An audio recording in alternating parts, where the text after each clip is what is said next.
Alrighty, hello. I hope you're doing well today. Okay, so we're going to be getting going on day 35 here in a few minutes. On day 34, we opened the safe to the boudoir, which was a real surprise. It ended up being I mean, if you've watched the video, you'll know, it'll be spoiled for you. But it ended up being much simpler a date.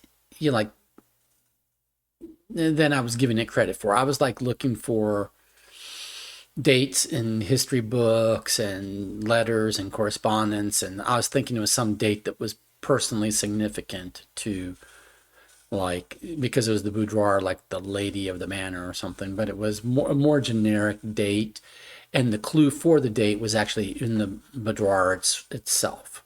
Okay. And I mean, I don't need to be cryptic about it because if you're watching this, you're getting spoilers. But there was a photo in, on the dressing table in the boudoir. And I'd seen that photo many times before. And it's like just showing, like, oh, Christmas Day, and there's presents and there's a Christmas tree. And it had never occurred to me prior to day 34's run to just try, Christmas Day, 12/25 on the safe. And that's what it ended up being. It was that simple. I feel so stupid, in retrospect, right? But it kind of makes sense because the date, first of all, it makes sense from the point of view that if we count small gates, 8 dates crack 8 safes. So if we're counting the small gate as one of the small orchard gate, if that is being counted as one of the safes, that little combo lock, its date was a month day, not a year, right? So it makes sense that this would be the same format, a month day, not a 4-digit year or a month year, month and 2-digit year or anything. It's just a month and a day. Okay, so maybe they're all in that format, month, day, irrespective of year. But anyway, so that's consistent with that. Plus, the clue or the date was actually on a tree that was right next to the gate before that tree had been chopped down. So we got the date off of a photo of that tree when we found that photo in the dark room, right? But the fact is that photo was of a tree that was right near the gate, meaning that the date to that gate lock was right present to the gate, at one point in time before the tree was cut down. So that makes sense that the date to the boudoir safe, as insecure as that might end up being, actually, is a date that's on a photo that's right near the safe. So that leads me to believe that when we go back to the office and the study, that there'll be clues in the office to the safe, to the date for the safe in the office, and it might be a month day. And likewise, when we go back to the study, there might be a clue in the study to the safe, to the combo of the safe to the combo of the safe in the study. And again, it might be a month day. So I've got a lot of notes here about marches and counts and like width of gates from the drawing room and everything. But that might not have anything, some of those might not relate to those particular safes because they're not in that particular room. So next time I'm in the drawing room, I do think that there's a relationship between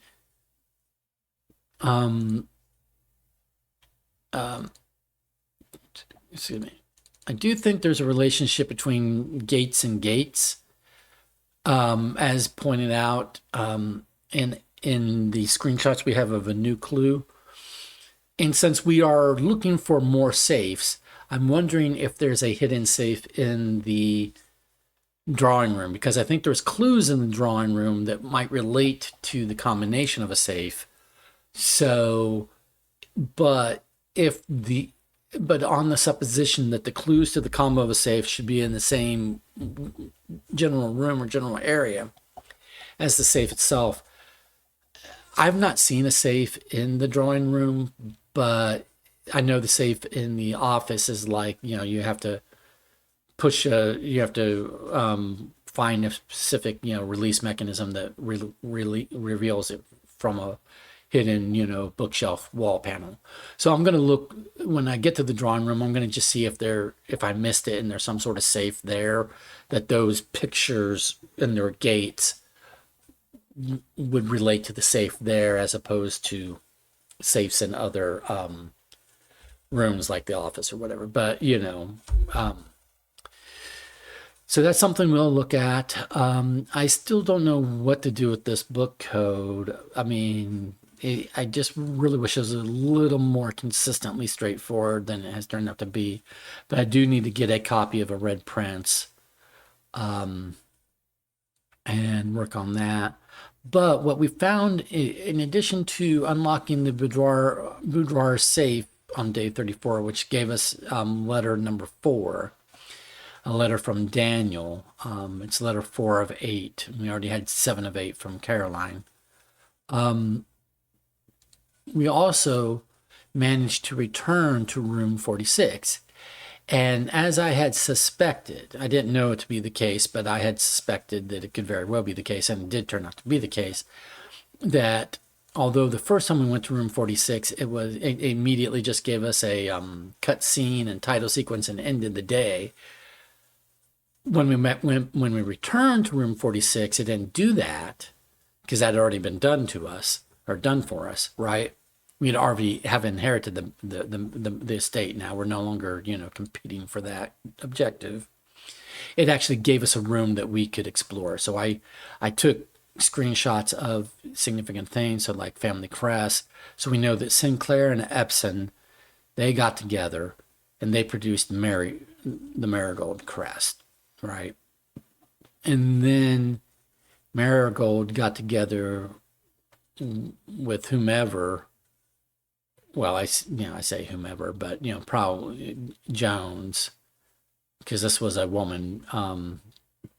We don't have our bust, but I do believe this is Marion Marigold or Mary Marigold, and quite probably our mother. Got together with Jones, which will be this part of the crust, and then this produces the bigger crest for us. I think this is representing us. This is, I think, a bust of us. Simon P. Jones, because we are the descendant of this whole line here. Our father's side is taken up one side, and our mother's side is boom plus boom, boom plus boom, right? So that's how I think that goes. There was this, and I took a picture of this because this appears in the gallery, and I have ideas now. That was the other thing we encountered on day 34 was we read all the glossary terms because all of them have been unlocked since we used the special admin code in Blackbridge. And so there was no longer like question mark entries in the glossary of terms. And so I read through them all just to, for thoroughness. And I did come across in the glossary term for puzzle rooms hints as to hey, the names of those artworks in the gallery puzzle might be related to descriptions of these other puzzle rooms. So I looked at those room descriptions and so forth and so on. So I have some thoughts there. But this picture, this wagon with the rose and the apple, this appeared in one of the paintings in the gallery. So I just took a photo of it. This mantelpiece has the crest in a particular sequence, like the core sigil, in a particular sequence of all the realms in our story. Orinda Aries, which then later became Finn Aries, Iraja, Arch Aries. I think this one's Kororika, this one's Vera, Mora Jai, I think it is, and then this is like Nuance, right? I had hoped that would give be the solution, like this sequence would be the solution to these 8 pins on the world map for 8 realms and 8 months, but that didn't seem to work. So I'm going to continue to think about how we're going to get the solution to mapping out whoever's trip journey this was, their 8 realms and 8 months journey. This is an example blueprint, but I took a picture of it because just in case it's got some sort of clue, like it says 6.5 meters here, I think. So that might be, we might need to know like dimensions at some point. I don't know.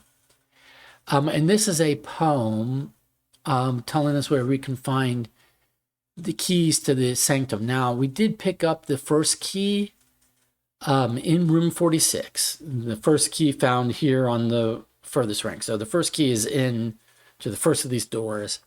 We know where the sanctum is. We've been there. But we know we picked up the first key in room 46. The problem was we didn't have enough steps to get back down to the sanctum to actually use it.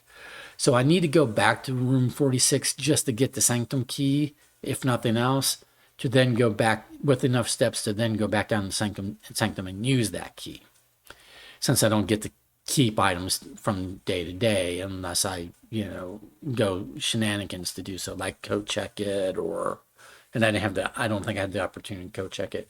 Or maybe I did. Maybe I just missed the opportunity. No, I didn't have enough steps. That's what it was. I didn't have enough steps to get code check it.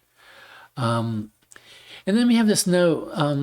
This secret room is not as secure as you thought. We have your letters, 8 letters, 8 payments, 100 gold, instructions to follow. Ominous, but also maybe a clue like SOUARU.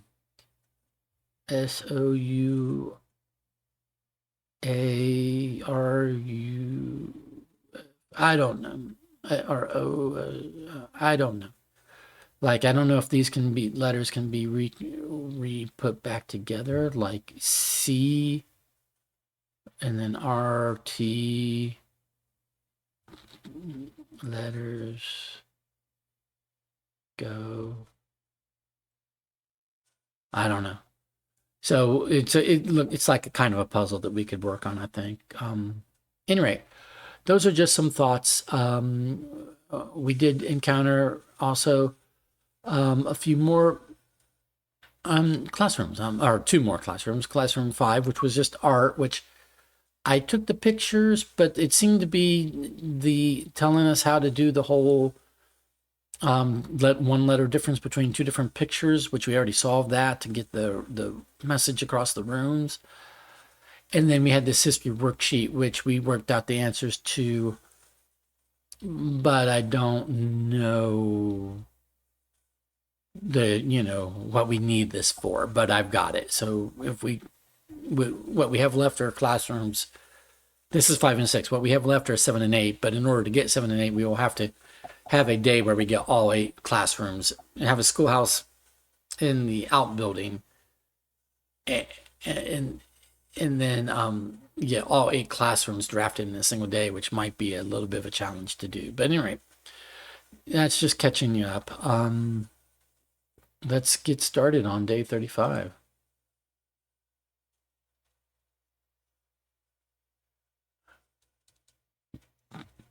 So I do want to figure out the book puzzle. I do want to unlock the first door of the sanctum, but that's probably, like, I'll do that at some point, but I don't need to make a special point of getting to room 46 today, because I'm going to find myself like accidentally getting to the antechamber on some day. It just happens occasionally that, like, oh look, I got the Great Hall, or I got the Secret Garden, and I can open the antechamber, and then I can readily, if I have enough steps, go down and unlock room 46 and go back. And so that's more of an opportunistic, like, if it happens, it happens. But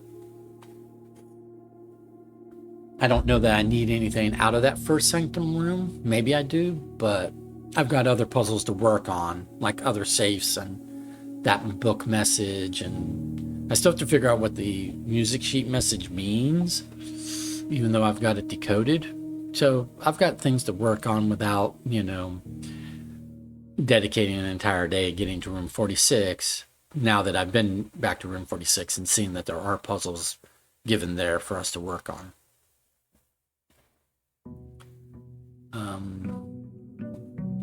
But yeah, let's get going.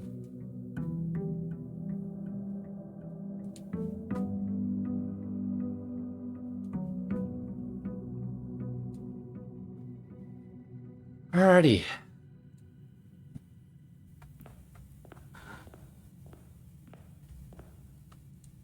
Our allowance is 13. It's up from 11 to 13 because we did on day 34, not only did we make it to the antechamber, but we did proc the quest bedroom, which said we would get, increase our allowance by 2 by getting to the antechamber.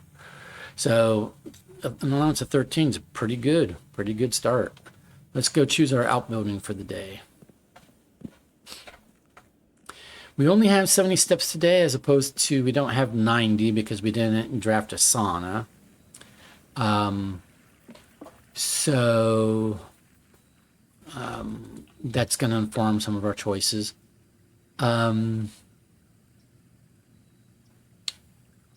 Tomb is good if we want to do a lot of dead ends and get a lot of money.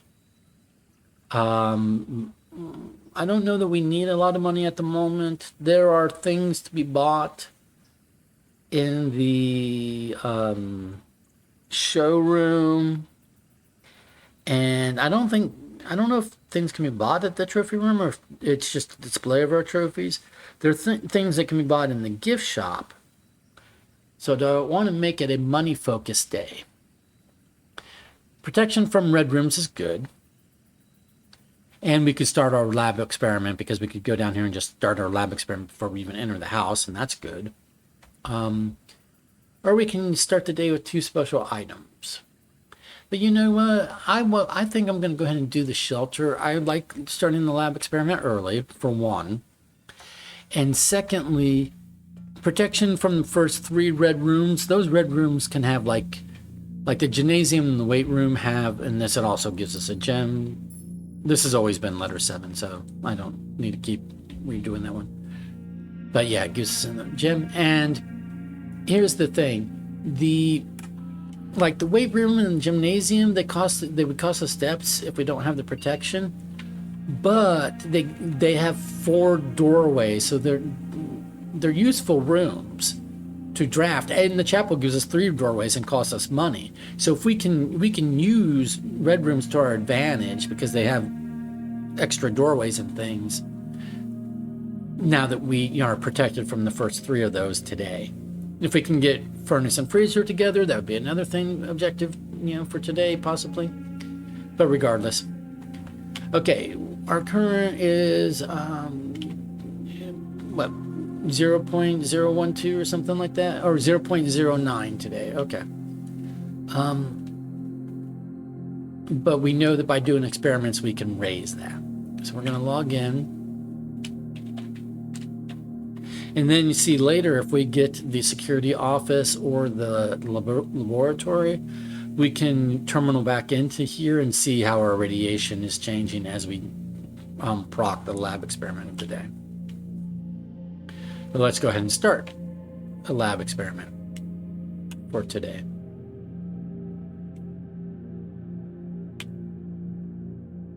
So we can do 1 offline per day. So we're going to do the laboratory, which is offline right now. Oh, you know what I could have done? I could have gone to the security office. I could have logged in a security office and reduced access card doors. That might have been a smarter thing to do. Oops. I have to remember that for the future, that sometimes if I'm going to remote terminal into an offline terminal early, that maybe just go into the security security room and you mess with the key card stuff as being more important than a lab experiment, potentially. Okay. While drafting, if you draw a drawing room floor plan, that would be at most once. When you draft a red room, lose 5 steps and then, okay. Well, we said we're probably going to be taking advantage of red rooms, and even though this will lose us 5 steps, I don't know what spreading dirt on the driveway does. Honestly, I have no clue. Is it just dirt to dig up or something? I like rerolls. I like having reroll dice.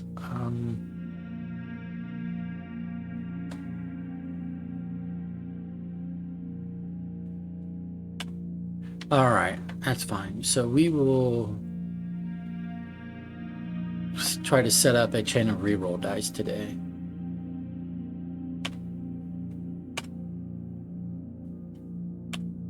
Okay.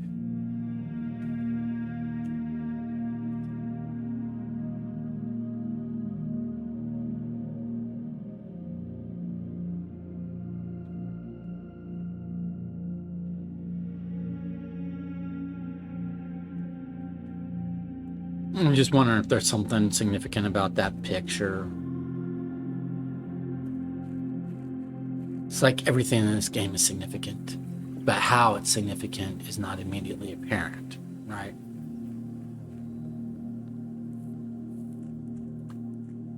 All right.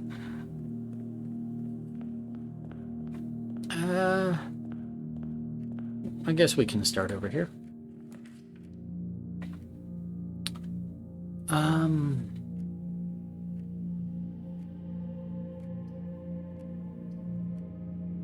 Yeah, we'll do a corridor. No, we'll do we'll do a workshop, because workshop will do things if we get items, whereas a corridor doesn't really do anything.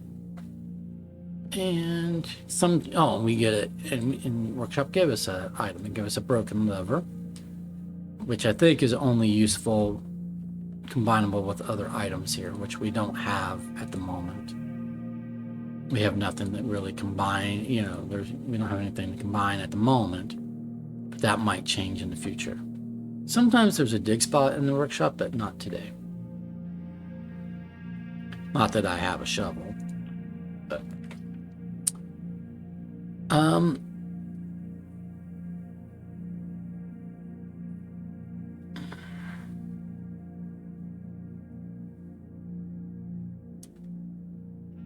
yeah, we could get a commissary and then see what we have the option of buying today.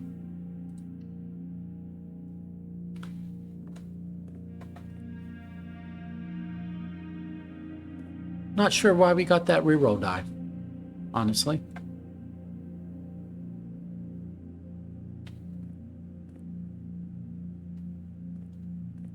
Not sure what triggered that.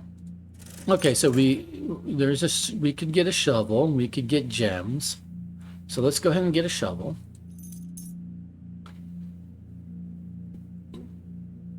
And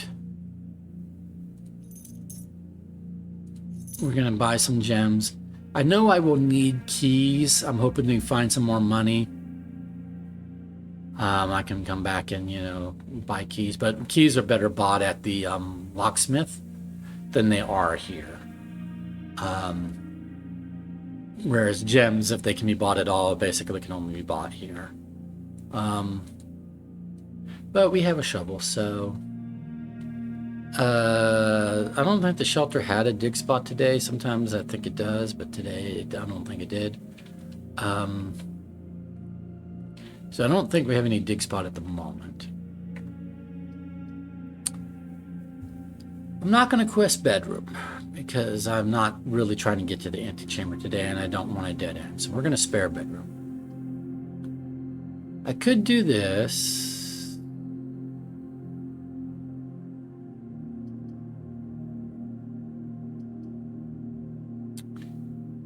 Sure. Let's find out what our observatory benefit is for today.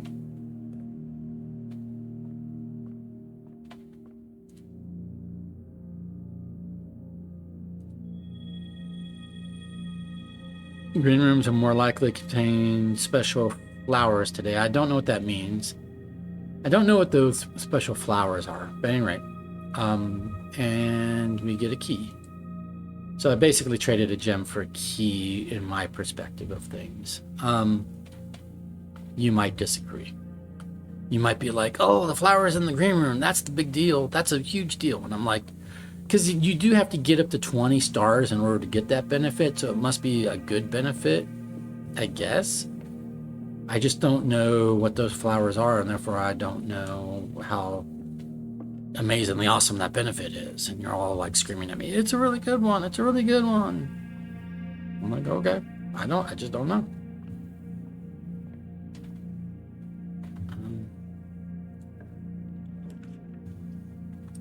We did want to do the drawing room. I wish it was pointed a little differently, but these are both dead ends anyway. So let's go ahead and do drawing room. And like I said, I'm going to be looking for clickable things to see if there's a safe in here.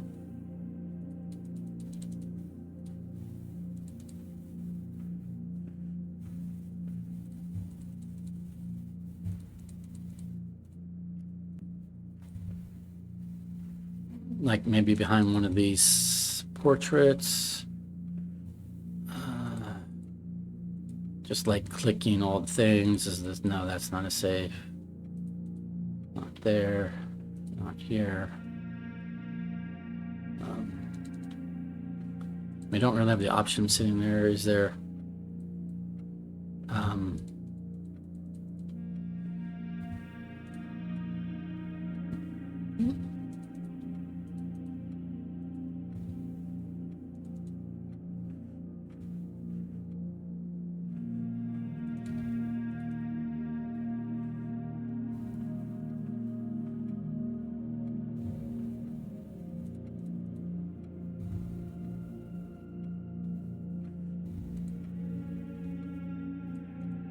I mean, it just feels like there should be a safe here somewhere.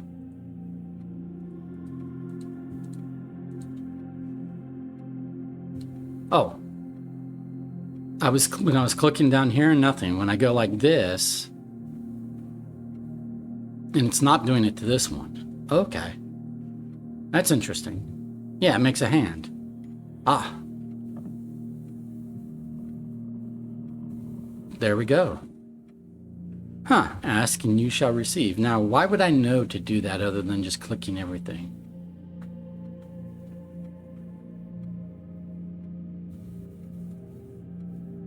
I don't know. I don't know what the hint to, move that thing would be. I just like clicked everything until, and then I saw the hand, cursor. My cursor turned into a hand and I was like, oh, that indicates something usually interactable. But if there was some hint in the room as to, go over there. Oh, here it is. See this picture? In the picture, this candle was straight, and this one's straight, bent. This was our hint. We look at him sitting here. This is what the safe revealed because this is bent down. Oh, okay, like it is now. That's how we were supposed to figure that out. So now,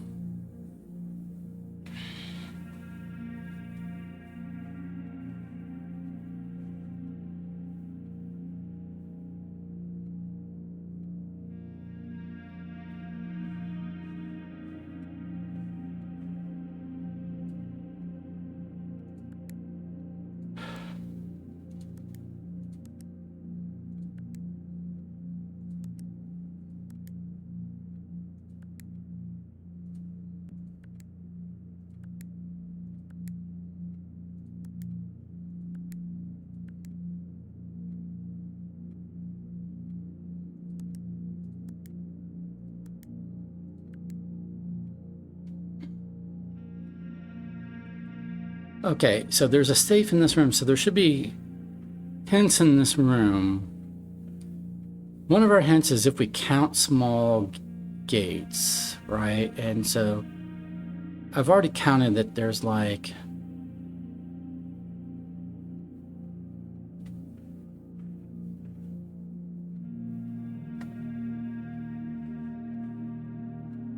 but we need like a month and a day, right? So 14 or 18 might be the day, but what would be the month?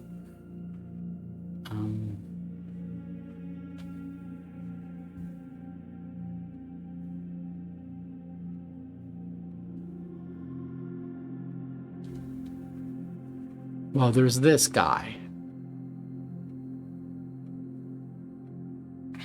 So how many of this guy are there? 1, 2, 3,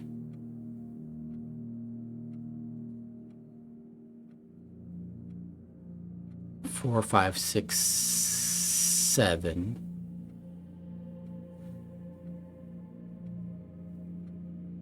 8, 9, 10.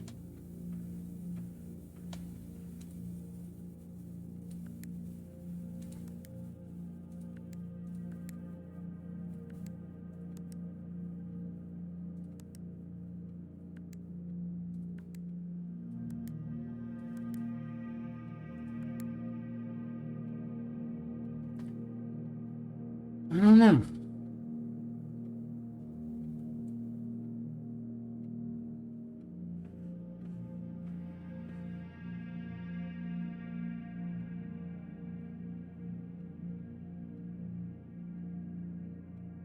One, 2, 3. Right. 1, 2, 3, 4, 5, 6.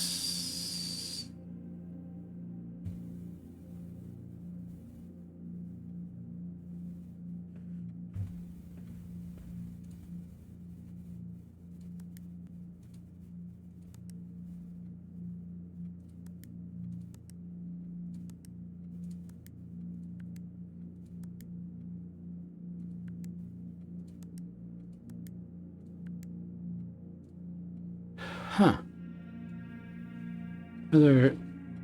What was the only... This is the note. Each time you click on a door, you will draw 3 floor plans. Draw.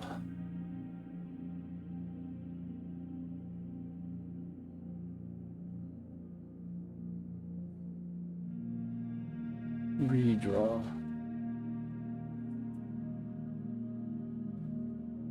Is there any other, like, note or... What's the hint in this room? There should be a hint in this room as to, like, the date. Other than, I mean, the pictures, you know, are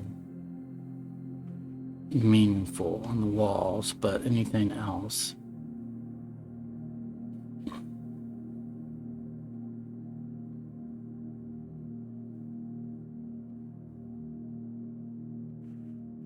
Wait a minute, we've got him going toward, or striding towards the left, and then there's also pictures of him striding towards the right. Is there a difference there? 1, 2, 1.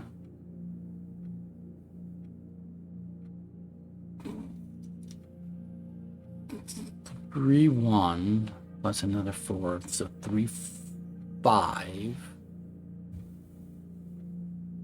3, 6. 3, 7. 4, 7.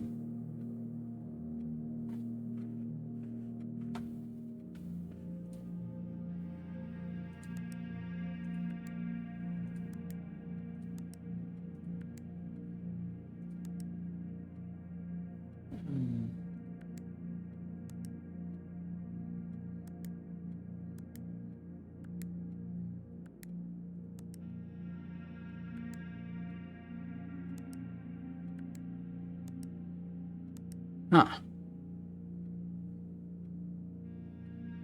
4 plus 7 is 11.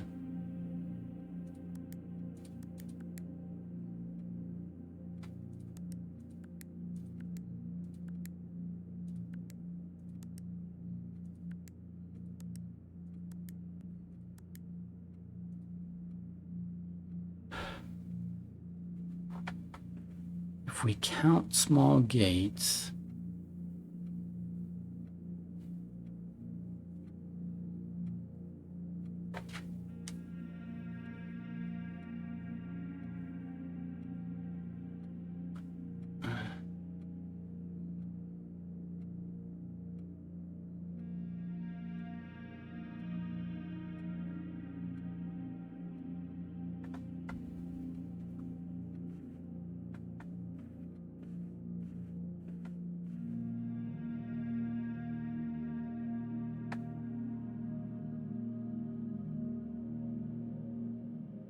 so there is a safe in here. So the clue to the date that would open that safe ought to be discernible from this room.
Huh.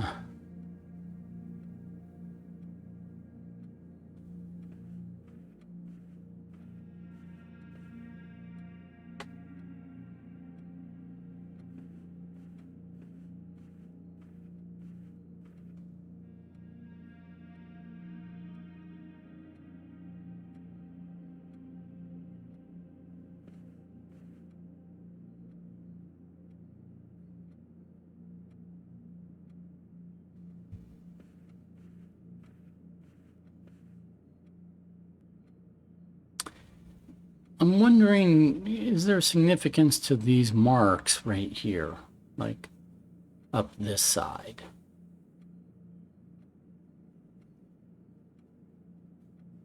Or is that just part of the drawings, part of the art, part of the art of the game, just part of the drawing of the game? It's just they don't appear on the other side, so I don't know if that's been intended to indicate shadowing or what. But there's other, there's other like ink or pencil-ish marks, so I don't know that it's actually significant.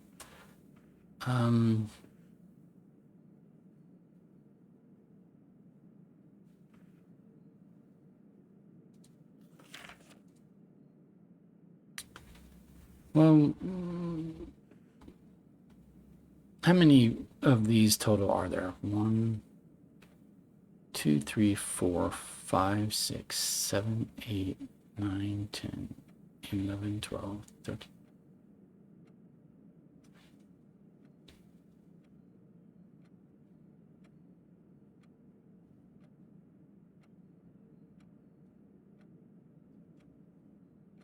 It's like there's 33 total. That's like counting this as 1 versus counting this as 3.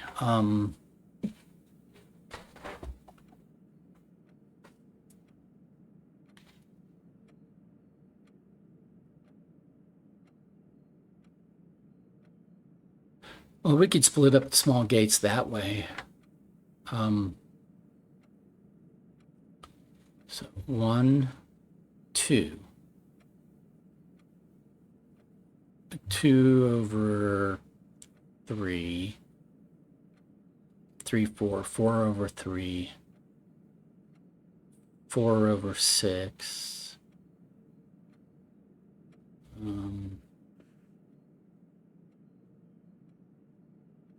5/6, 5/9, 6/9.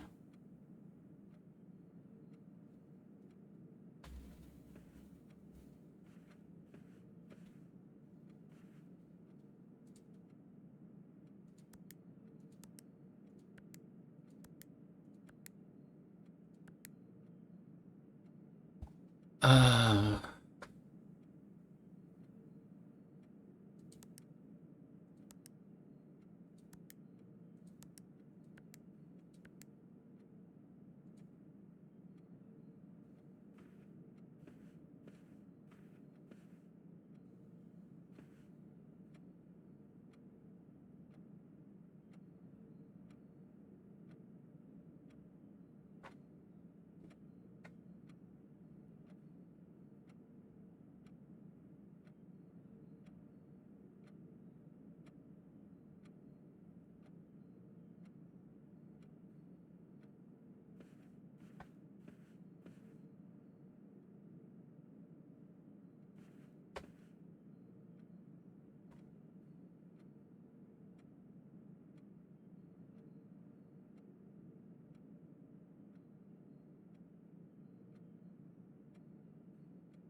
I'm now looking at like there's him over the mantle and then there's her over the safe itself. So is it a count of him versus her for month and day? So I'm counting 4 of her. 1, 2, 3, 4, right? For him, I'm counting 1, 2, 3,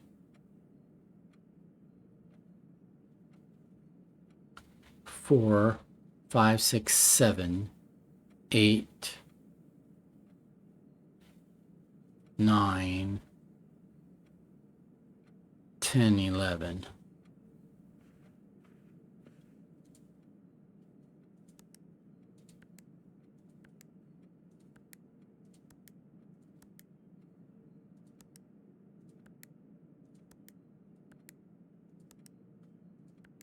Huh.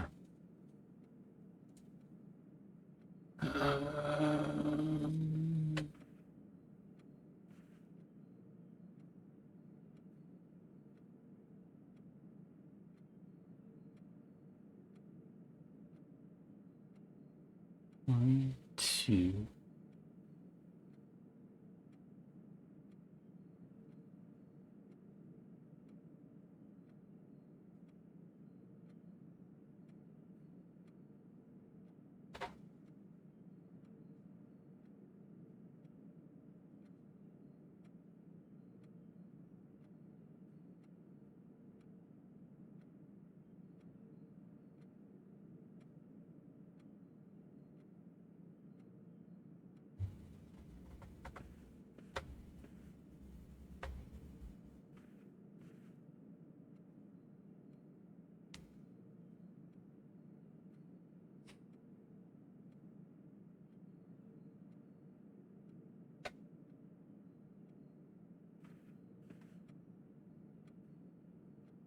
The answer should be here, and I just can't figure it out at the moment.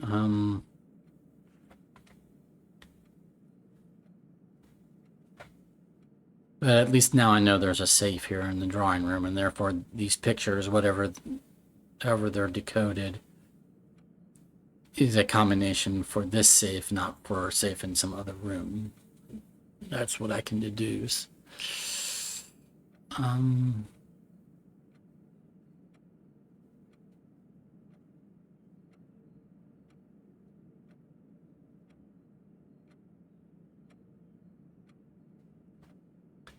Is it just the total of left versus right facing?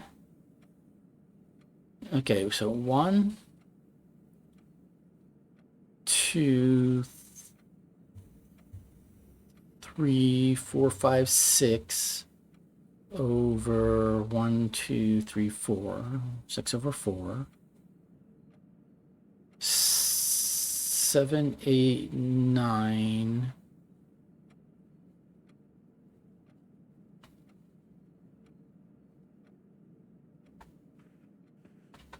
10 over 6.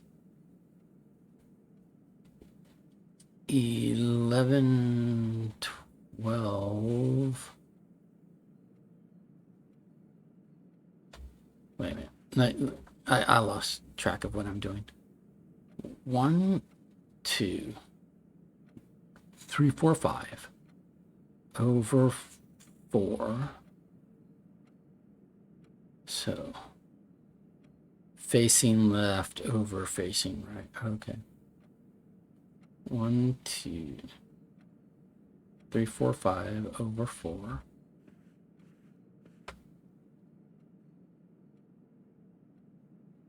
6, 7, 8, 9 over 6. 9 over 7, 8, 9. 10, 11, 12. So 9 over 12. 10 over 12. 11 over 12. 12 over 12. 13, 14, 15 over 12. 15 over 13. 14, 15, 15 over 15. 15 over 16. 18 over 16. 19 over 16, 19 over 17, 19 over 18, 20, 21 over 19? That doesn't make any sense because, yeah, that doesn't make sense because we are out of the realm of month numbers.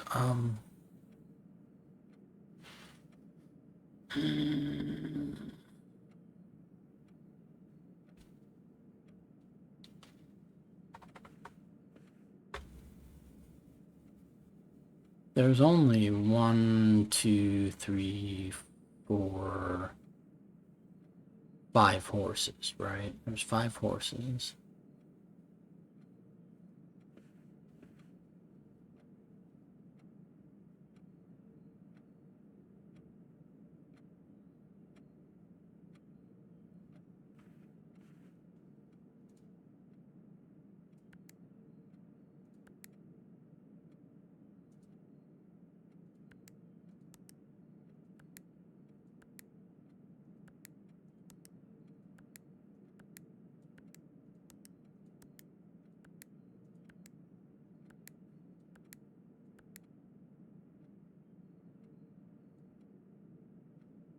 Can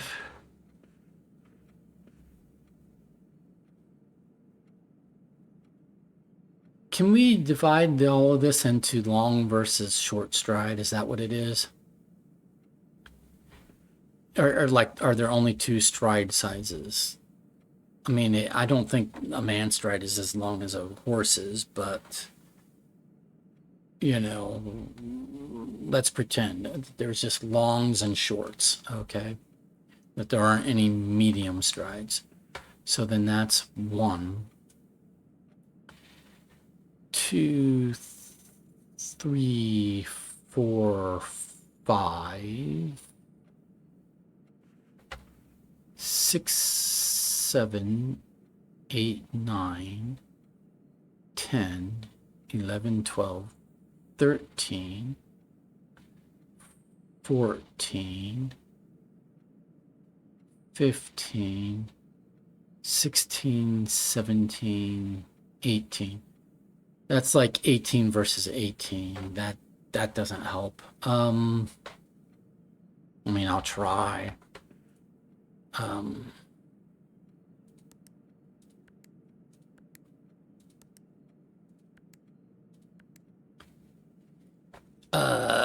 18 minus 5 for the horse would be 13. And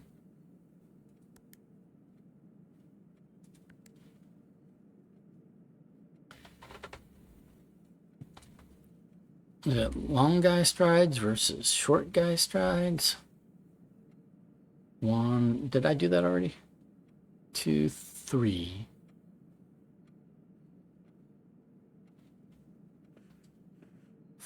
4, 5, 6, 7, 8, 9, 10, 11. That's like 11 versus like 14, I think, was the short guy strides. I think I tried this already.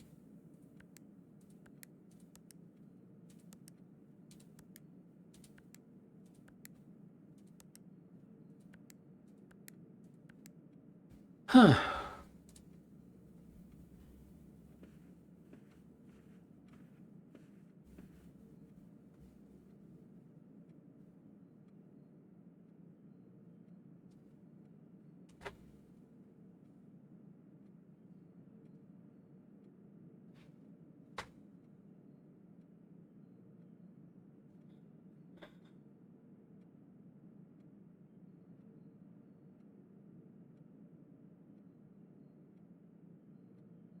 I don't know.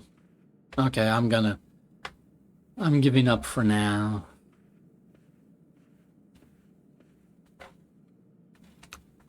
It feels wasteful to, burn steps and give up for now, but I've got these screenshots so I can work on this later. I mean, I can come up with ideas later, but now I know there's a save. But I don't get what I need to basically come up with two numbers that form a 4-digit date, presumably a month day kind of date, but okay, billiard room would give us gems, but then we're down to one doorway. Laboratory, same thing, but this closes us off entirely.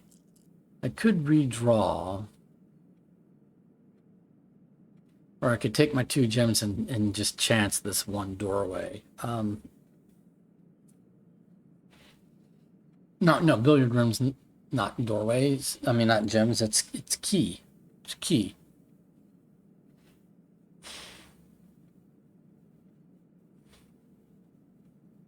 I'm going to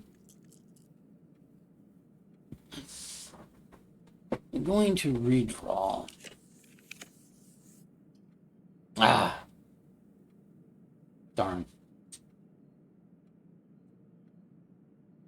But this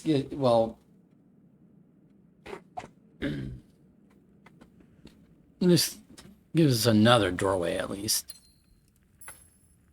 I was hoping for one that. Oh, so there's a trunk here. I need to.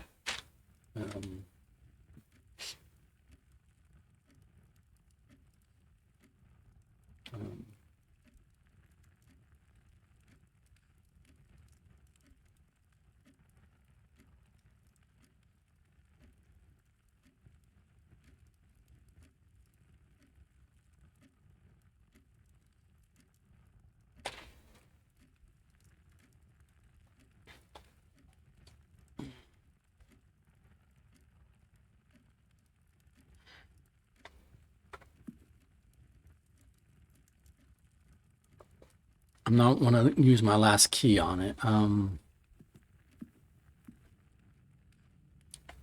At least this gives me a doorway here, so I've got 2 doorways now to explore.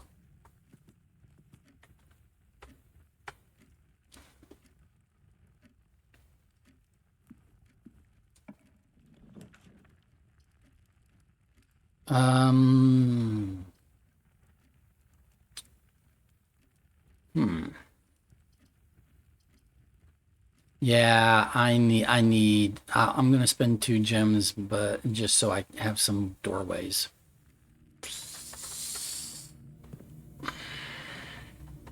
Especially one going up.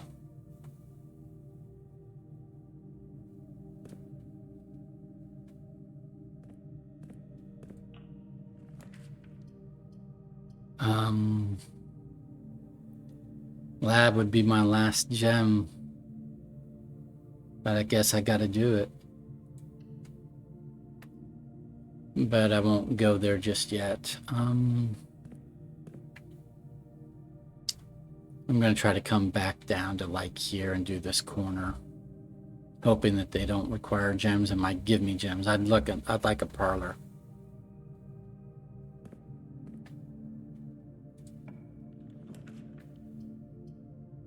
I don't have a gem left for the locksmith. Darn. Dark room's not awesome, but I can dead end this room, so that's fine. No, I'm spared. It won't be dark because I'm spared the consequences of the dark room because I have the shelter. So we'll do this. Power won't go out. Experiment was successful. Gives me reroll. It sets my reroll dice to 2.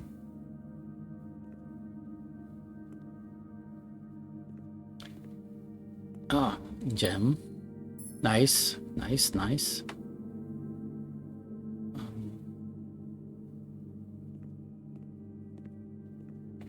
And then what will this doorway go to?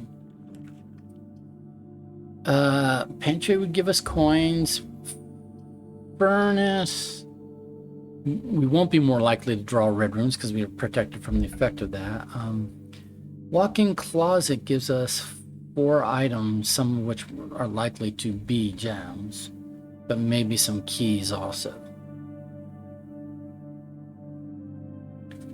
So let's do that. Yeah, see, okay, I'm getting some gems. So we get some coins. Walk-in closet usually has at least 1 gem, so.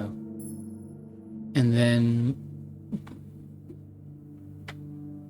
oh, sleepy mask. And that might be it for items because those coins probably counted as an item.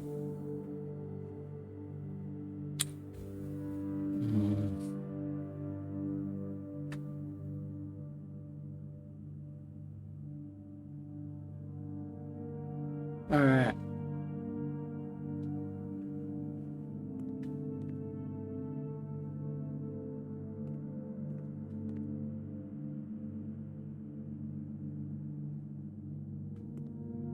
And then what's this do over here?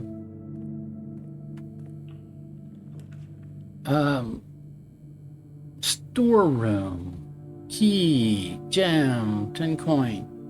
Yeah, because otherwise I'm spending a gem that I don't want to spend. So, or a redraw I don't need to use at the moment. That will mean I only have the 1 doorway again, though. But I'll have redraw dice, so, and a key, so, well, multiple keys. So yeah, we'll do it because we're just going to connect up to the foundation and.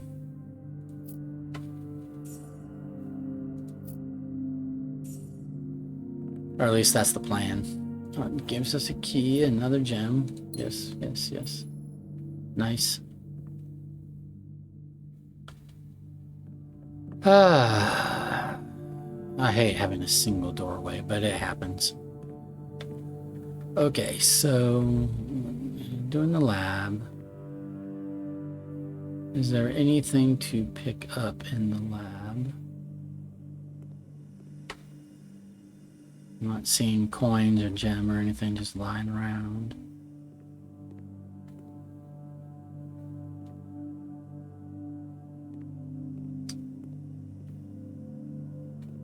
But one thing I will do is go over here. We procced our experiment once. And we started at radiation 0.09, so we should be able to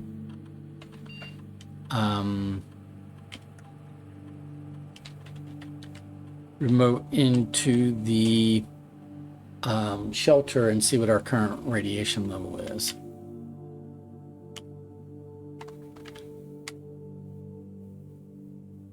And it should have gone up from 0.09.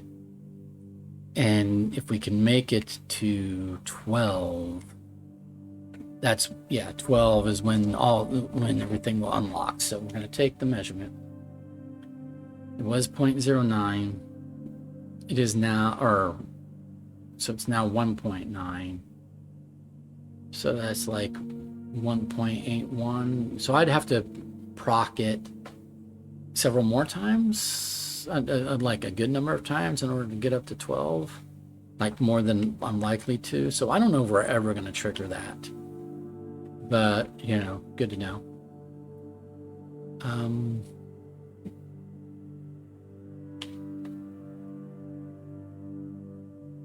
Okay, so we have 2 reroll die, 2 keys, 3 gems. Parlor takes us up to the foundation. It won't get us over here, but I'm actually fine with that because we'll get more. Parlor games are fun. We'll get more gems, and then from the foundation we can go out over here. So.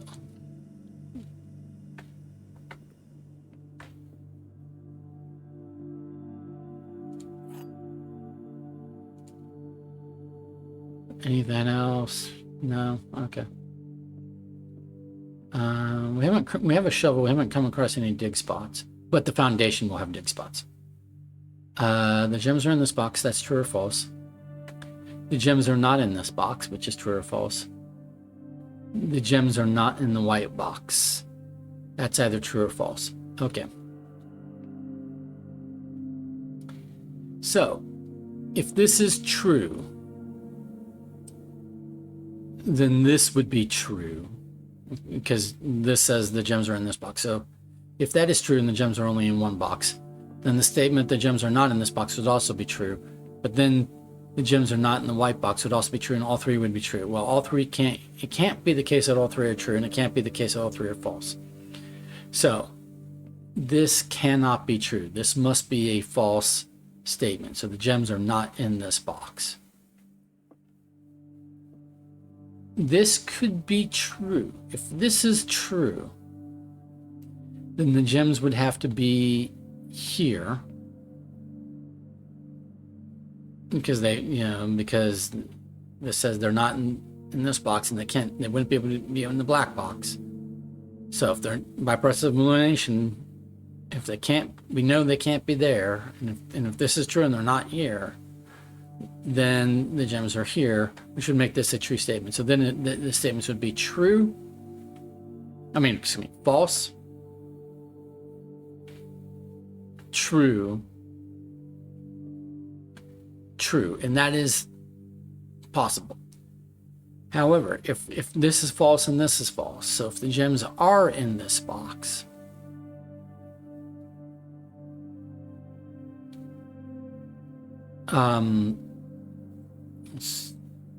so if this is, so this has to be false. If this is false and the gems are in this box, then this statement, the gems are not in the white box, would also be false, and all 3 would be false. Well, that can't be the case. So the only world that's logically consistent is the case where the gems are in the blue box.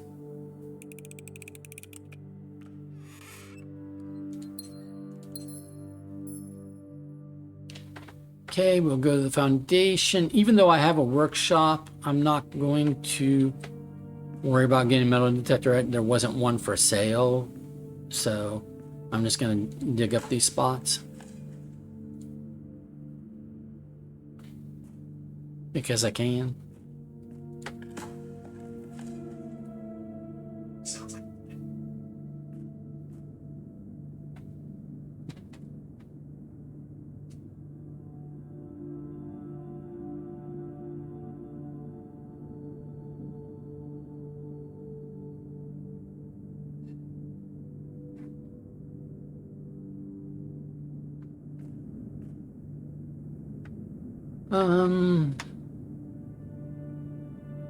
Likelihood of getting to the antechamber today, is it worth the detour?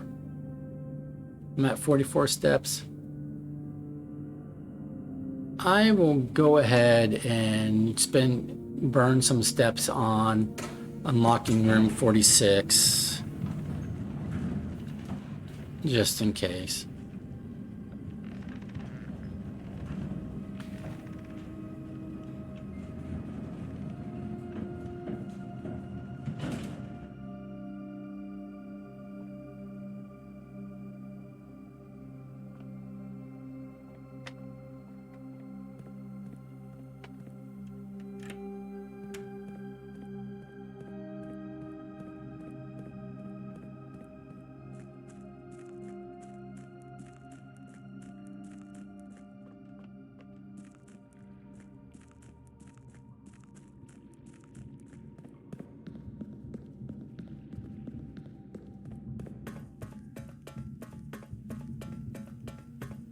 Because if we did get all the way up there, we wouldn't want to have to waste a lot of steps on the round trip side, backtrack, right? So we're just going to burn some extra steps now, just in case it becomes more efficient.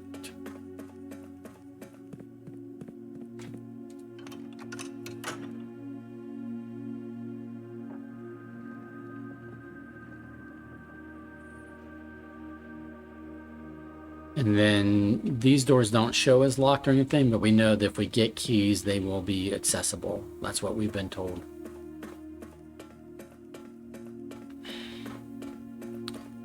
I am presuming that at some point I'm going to run into like a kitchen or dining room or some way, or bedrooms or some way to get more steps. We generally encounter some mechanism to get more steps at some point during the day, so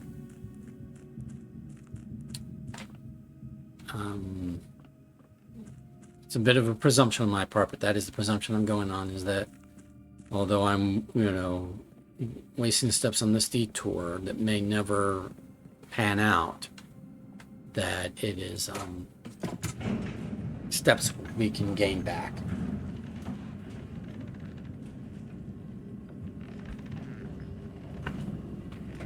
We essentially have a lot more steps than we have doorways at the moment, so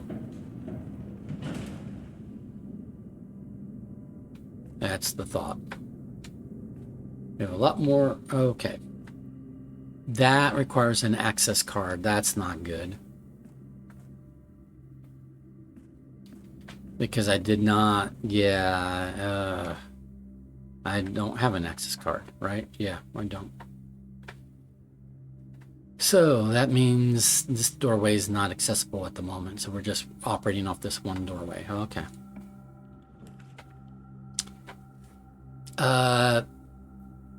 Yeah, we'll do the kitchen. I mean, I don't want a dead end. I don't want a dead end. I don't need to use a redraw just yet, so we're going to do the kitchen. And we just said we might want an opportunity to buy steps. So I'm not going to buy those steps just yet.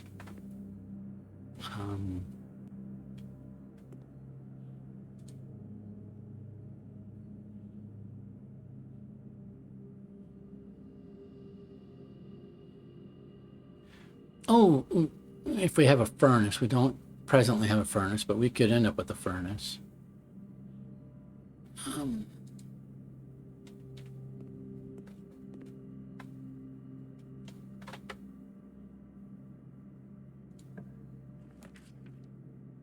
Well, I don't want to dead end to a furnace right now.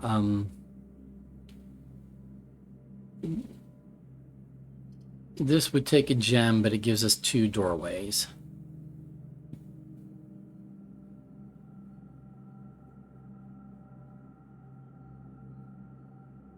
All right, we'll spend a gem on that, and there should be a dig spot. Yeah. Oh, and special flower. Oh, special flowers are sources of gems. Oh, okay. So when it's special flowers means there's going to be extra gems in green rooms. That's what that means. The special flowers benefit of observatory is that green rooms, and the aquarium counts as every color room, well, flowers that gives gems. Oh, nice. Good to know. All right, let's head over here. I'm not going to use a key just yet because we're going to see if this doorway's locked. It is not. Has a door for each gear room in the house. It is the only gear room, though. So does that mean it's a dead end?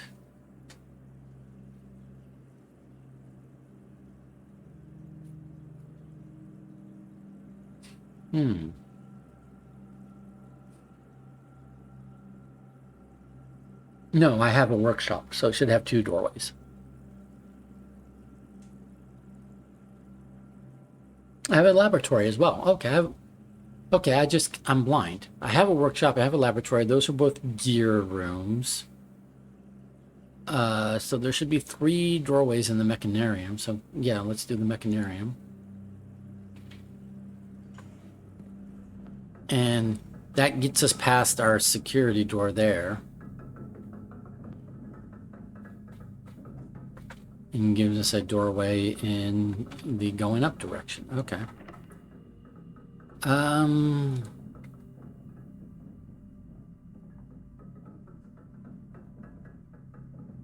Yeah, do I want to spend a key here or here?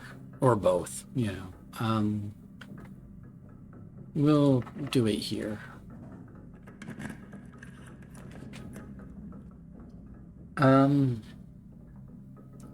Music room gives me keys at the cost of gems, and then a doorway over here.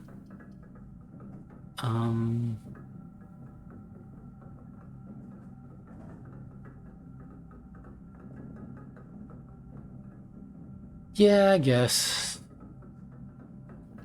it might be a mistake, but I don't need to redraw just yet. Oh, access card. You'd love to see that. Does that count as one of our keys? Probably.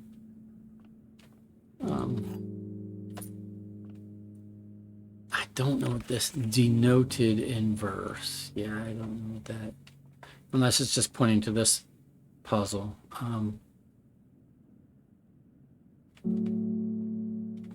Again, is this a room with a safe? Right?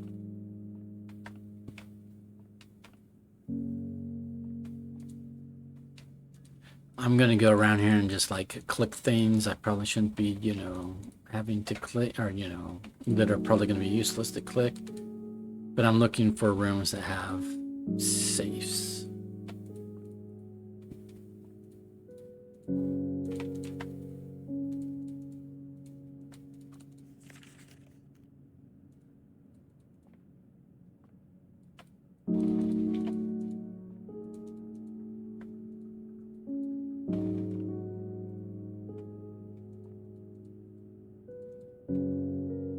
Alrighty.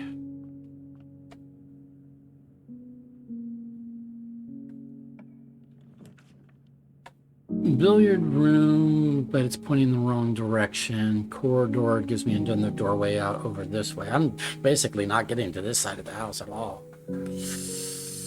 I'm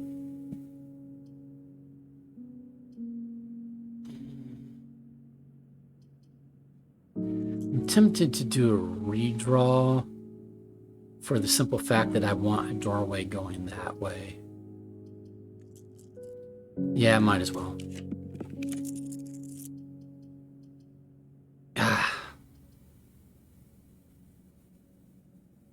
No.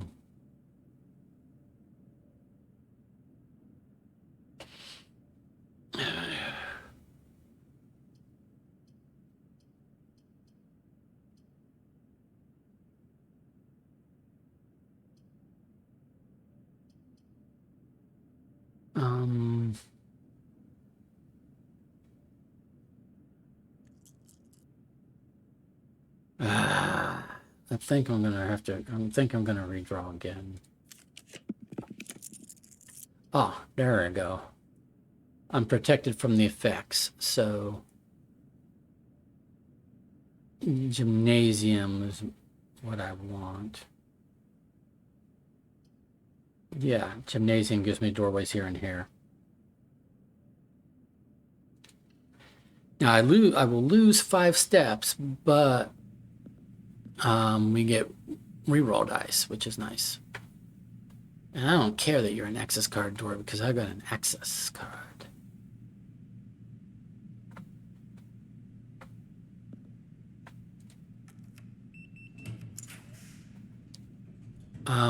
This would cost us another 5 steps and give us but it would set our reroll dice to 2. It wouldn't give us 2 more, just set it to 2 and it's already 2.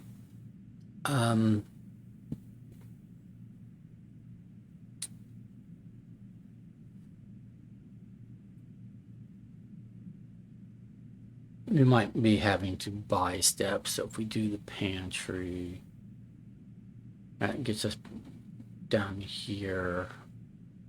I mean, so would this doorway, but this doorway requires a key. I don't know if this one will. All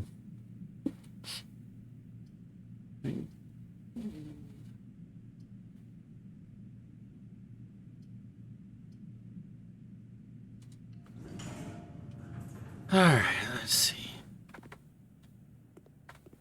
Some coins. An apple that gives us some steps.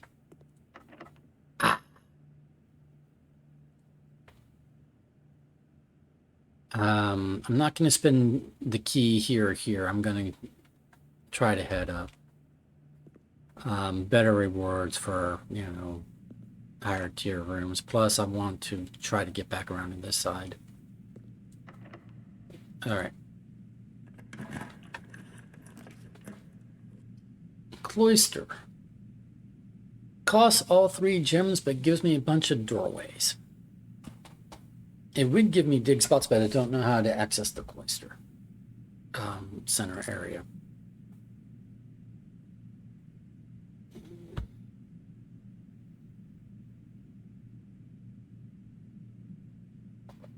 It takes all 3 of my gems, though. But it does get me over here. I'm going to do it. Oh, and look, there's the special flowers, but I can't access any of this because I don't know how to access the cloister. That's a shame. It is a shame.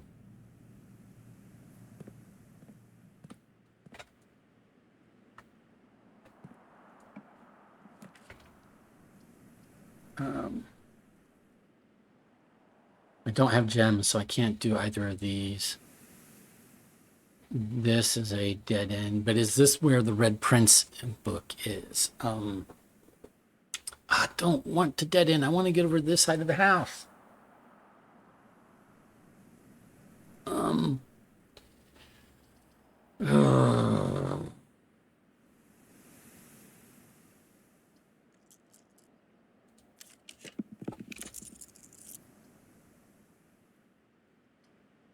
I don't have a gem. Okay. Corridor lets me get over here.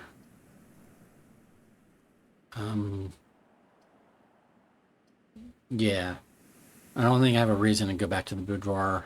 I already... Now, I could potentially open the safe and the safe might have a gem again. But I'm going to do the corridor. You just hope there's other ways to get gems. Ooh, don't have a gem. Don't want a dead end. Redraw?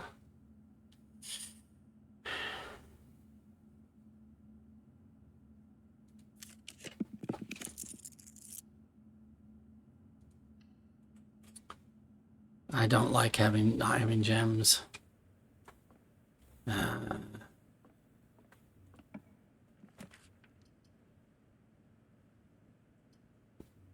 I can't afford any of these. I can't redraw, so I have to take the closet, which might give me 1 gem, but basically I'm not going to get this area of the house today at all, or be able to come up over here, really.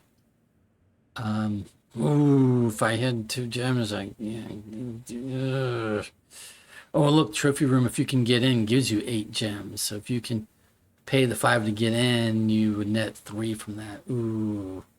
And I've not yet to be in the trophy room. So it'd be a new room to explore. Okay. Reroll die. A key.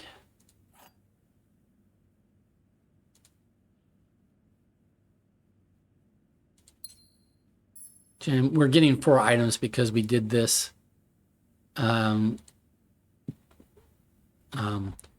This is an upgraded closet. It's the bedroom closet, and we did it off of the spare bedroom, so it gives us 2 extra items. So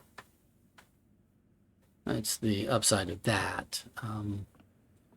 So I have a gem, and I have a reroll die now. So now when I come back over here, let's first try to go over here and see if that's going to cost a key or something. Yeah, let's not do that.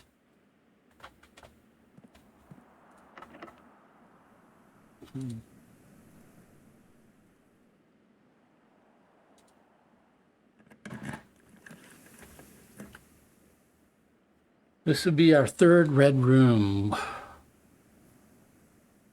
Gives us a bunch of doorways. It costs us 5 steps, but and set our reroll die to 2. But this is our third red room, so we shouldn't lose half our steps. We should just lose the 5 from the lab experiment. No, wait a minute. Why weren't we protected from...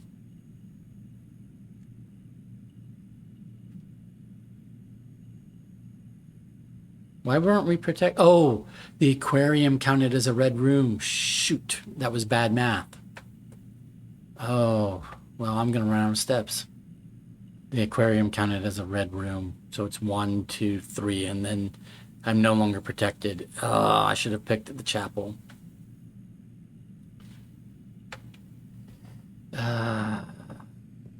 Okay.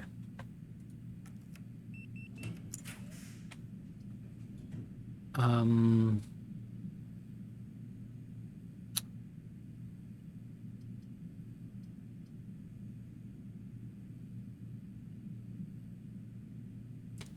gonna draft the library. I'm not gonna go in it just yet.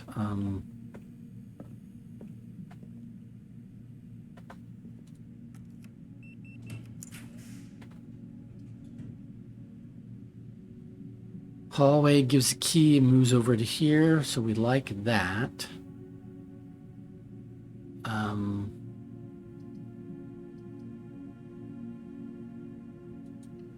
Again, I'm not going to step into it just yet. And then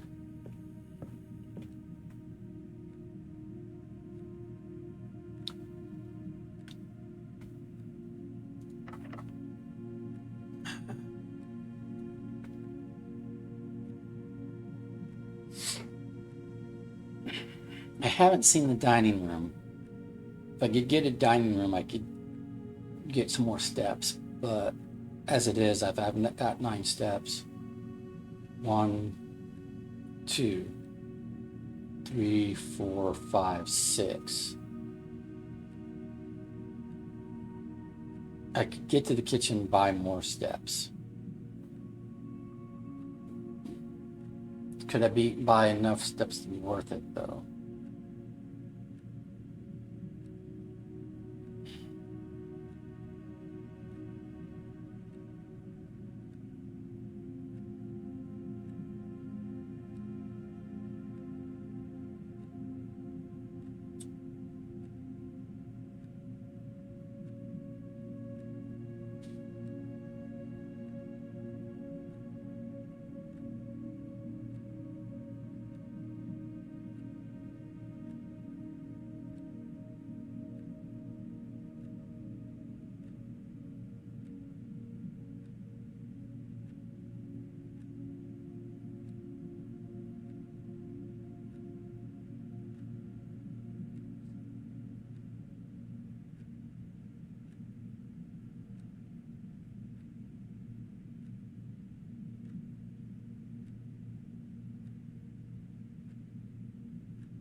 Or I could just come here, 1, 2, 3. If this could connect up 4, 5, 6, so it'd be 6 either way. So I don't need a chance of going through the pantry.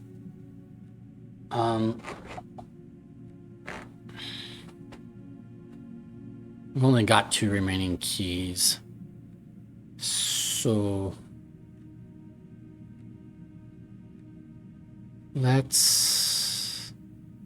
let's go buy some steps before we do anything else.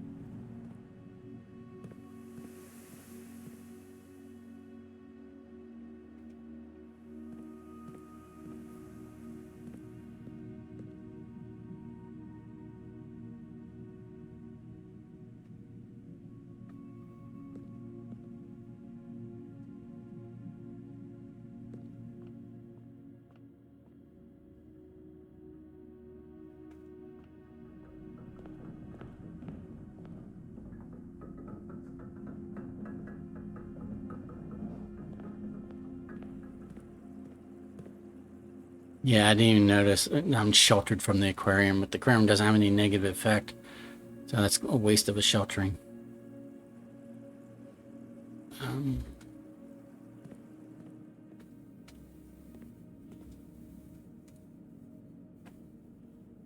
Alrighty. So I've got 4 red rooms, so this should be 5 for 20. Okay. And then just a straight 15.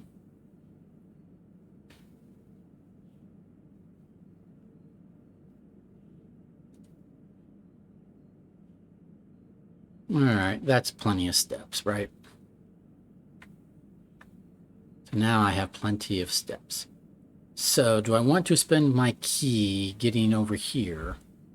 Or do I want to spend the key getting over here? Or maybe reserve a key for over here? Only got the 1 gem.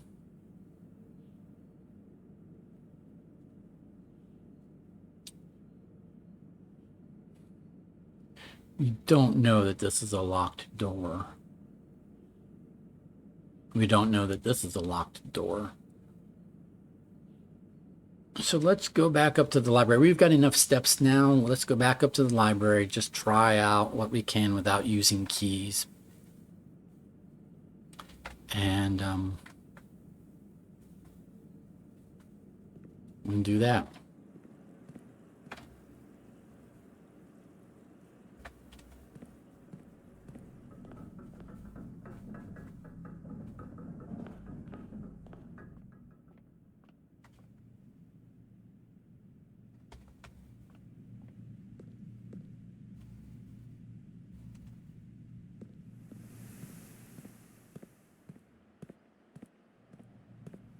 We determined that this is a locked door, right? Yeah, okay.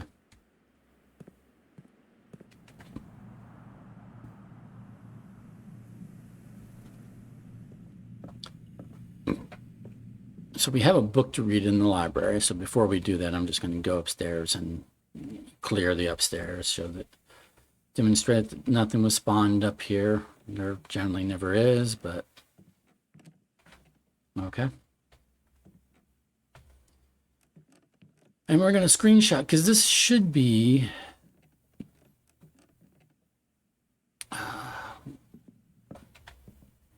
Curse of Blackbridge. No, last book we've yet to read.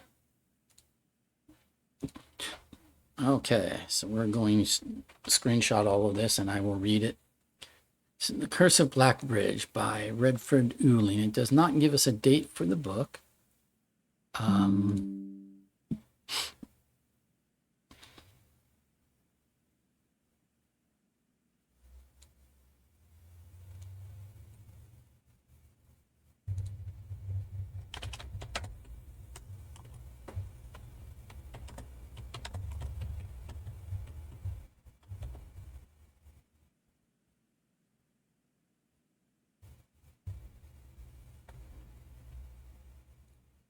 Significantly, it's Curse of Blackbridge. The B on bridge is capitalized, even though there doesn't seem to be a space between black and bridge. So we're going to write it that way. Okay.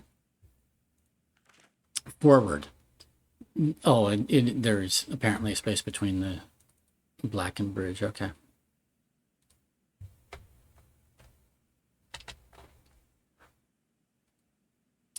The legend of Black Bridge is one that's well known to the people of the Grand Realm, for versions of this tale have been passed down from generation to generation.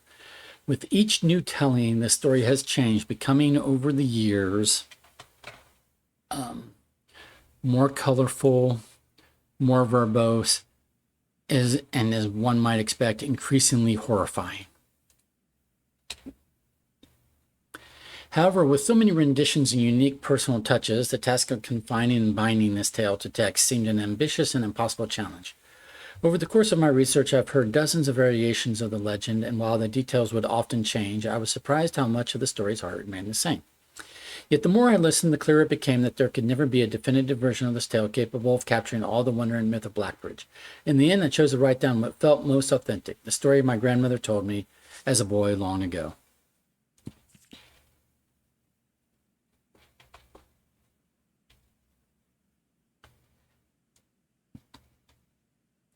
part one. I'm looking to see if I need to come back with a magnifying glass on this art. I don't think so. The berry picker from Oris. Many years ago, before peace had become a familiar word, there lived a group of rogues so wayward that the locals deemed it appropriate to call their number the Unholy Hounds. They were feral outlaws composed of society's worst in a time when society was at its worst, and for each crime that fearful travelers credited to the group, a dozen more lay unclaimed, each worse than the last. For the gentry, however, who often value their coffers more than their companions, no crime could measure more wicked than the group's primary enterprise, high road robbery.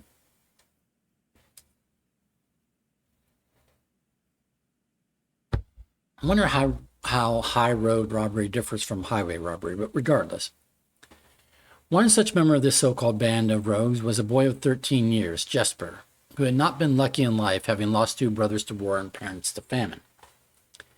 In the years of hunger that followed, Jesper lived in a gutter behind a churchyard, relying on the nourishment of scurrying bugs and weeds harvested from the cracks of the alleyway to sustain his pitiful existence. It's not surprising that a child aiming to escape such hardships would take an easy road out. An easy and well-traveled road paved with temptations, leading out of the city and into the gentry lands where loose purse strings entwine with the strands of salvation and glisten equally with the hope of opportunity.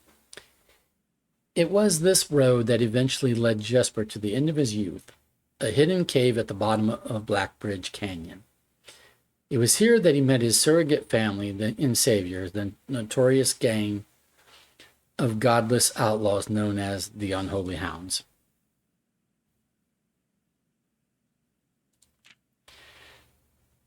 Despite the hardened circumstances that led to his vocation of banditry, Jesper was surprisingly tender-hearted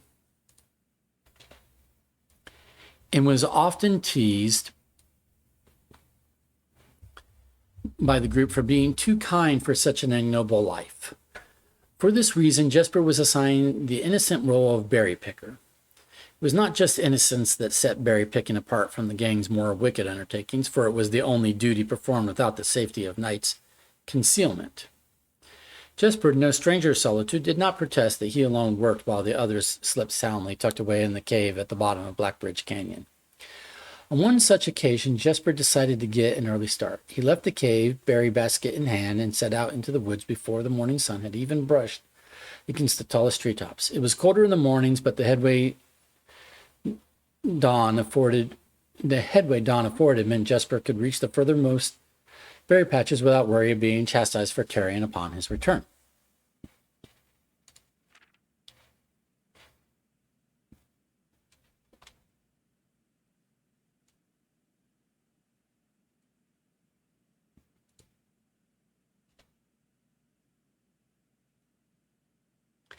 It took over 3 hours on foot to reach his destination. Along the way, Jesper had passed by many a familiar bush, all priorly pillaged and so bereft of berries that one would have to dedicate several moments in earnest examination before finding a single one. Jesper was patient, but even patience has its limits. He was confident that even accounting for the time lost to this long stretch of travel, his efforts would be well worth the pains. Surveying the patches in this new grove surprised even Jesper. The red dots suspended among the leaves seemed as numerous as stars in the skies. Upon seeing such a bounteous sight, he clutched his berry basket tightly and nearly toppled over out of joy. Once he regained his senses, Jesper quickly made a decision. He would not reveal the location of this newfound treasure. Instead, he would earn the respect of his confederates who, upon seeing his yield, might attribute the success to hard work.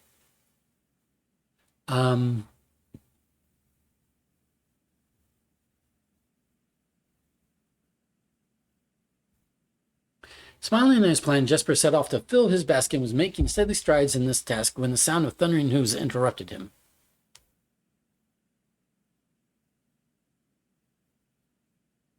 It doesn't. I'm confused because what new grove did he discover?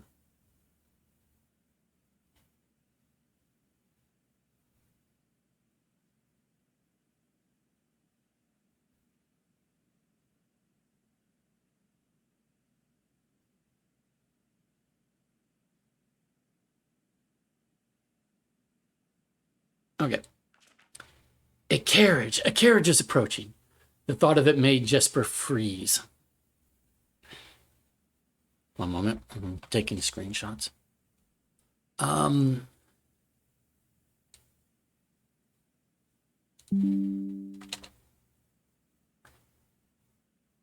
Had he been so enchanted by his discovery that he had neglected to observe his surroundings? How could a roadway be so close?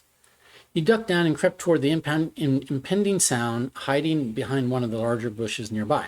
It was only a moment before the sound source revealed itself. Within 50 paces of where Jesper hid, an elegant carriage with gold trim came soaring around a corner of trees, led by two beautiful white horses and conveyed by a stern-looking driver seated atop the vehicle, flaunting the most sophisticated regalia Jesper had ever seen. It was not just any carriage, it was a royal carriage. Even without ever having witnessed such a sight before, Jesper was certain. The sight had so transfixed Jesper that he stood awestruck, unable to tear away as the carriage approached. The little concealment the bush provided was soon proven unequal to the driver's lofty perch, and upon spotting the boy, he pulled the reins with such effect that the noble steed slid to a sudden halt with precise control.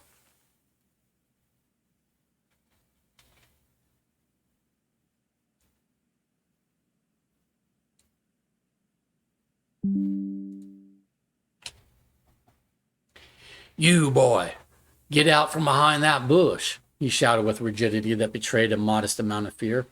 You startled me half to death coming around the bend of my own drive and me seeing such an unfamiliar face in a place where there ought not be any face.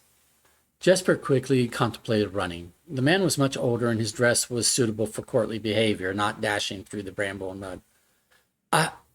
I was picking berries. Jesper raised the half-filled basket up to allow the driver to see the proof of his words. The demeanor of the man suddenly changed. It was a change that Jesper was familiar with.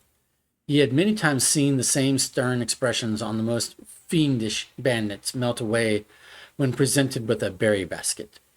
Any suspicions that the driver might have had instantly evaporated, for even the notion of a member of the unholy hounds picking berries seemed farcical. The softened expression even made allowances for a smile. Berries, eh? Say, you couldn't have picked a better spot for them, could you? I used to pick berries here as a boy. Jesper took his cue to finally step forward out from behind the bush, proudly brandishing his basket. I know, and what luck I found them. I have only just begun picking, and look how many I have. It would have taken me fourfold the time back home to procure this number. The driver bent down for a closer look. And where is your home, boy? It must be quite far. Okay.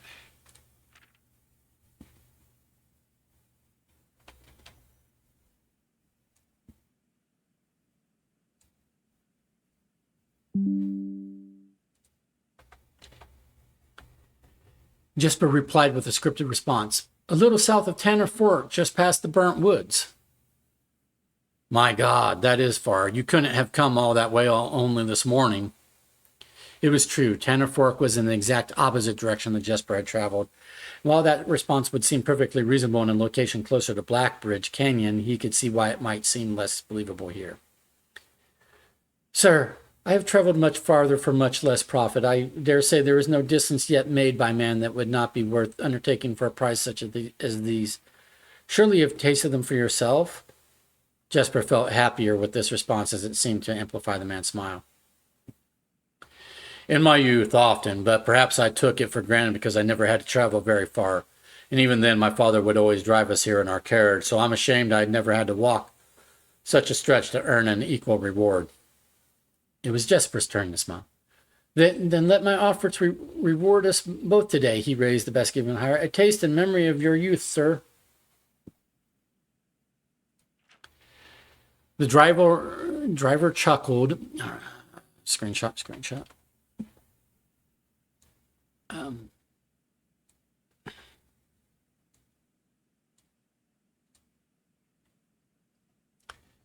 The driver chuckled and removed one glove, bending over the seat to reach down to the basket.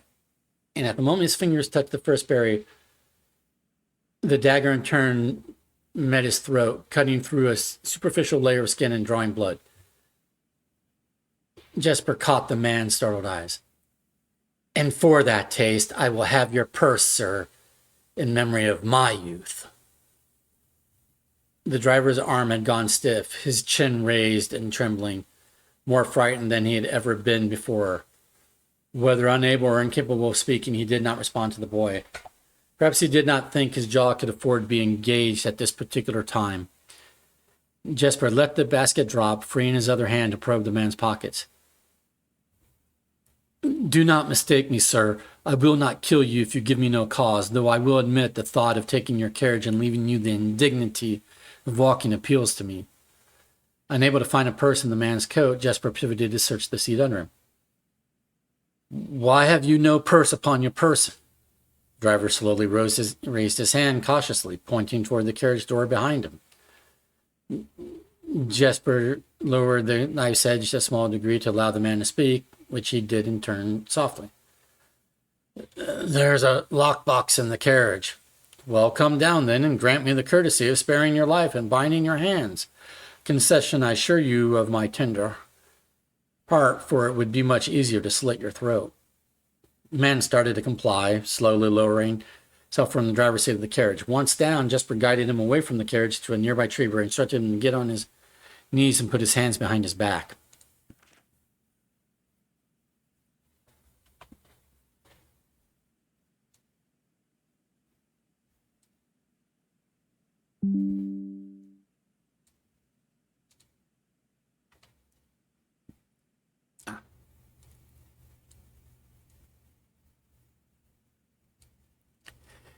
Excusing his expertise, the man indulged Jesper while he figured out how to adequately bind him. The smile and kindness Jesper had seen on this man's face, now nothing more than a distant memory. In their place, cold, dark eyes displaying no emotion.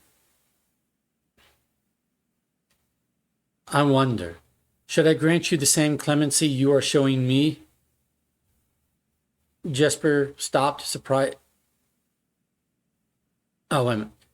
I wonder, should I grant you the same clemency you are showing me? Jesper stopped, surprised by the question, but ignored it, secured the final bindings, and hastily returned to the carriage.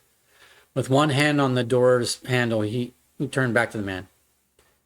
If there is no lockbox, there will be no clemency. Inside, the carriage was surprisingly dusty and unswept, a stark contrast to the elegant and polished golden facade of the exterior.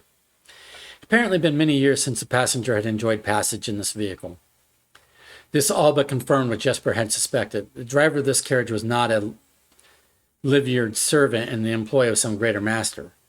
Any curiosity that this observation might have further produced was quickly abandoned upon seeing what rested under the carriage's back seat, a large wooden lockbox. Despite its hefty appearance, the box was surprisingly easy to handle. Within a few minutes, Jesper had dislodged it from its hold and carried it out into the sunlight. Inspecting the box carefully, two observations were made.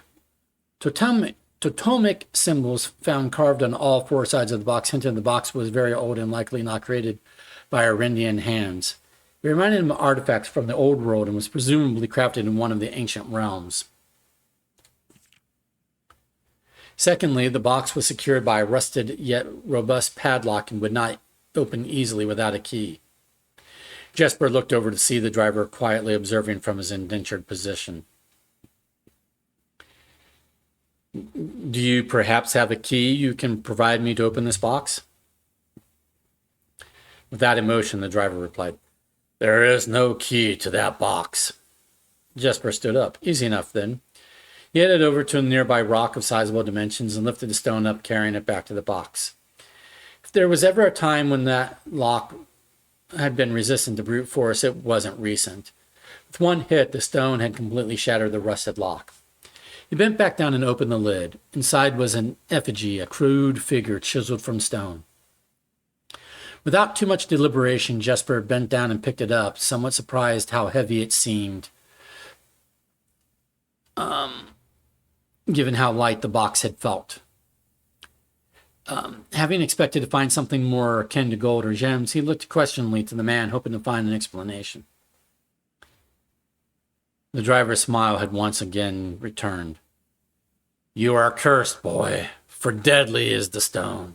You have opened that which should never have been opened, and you are cursed.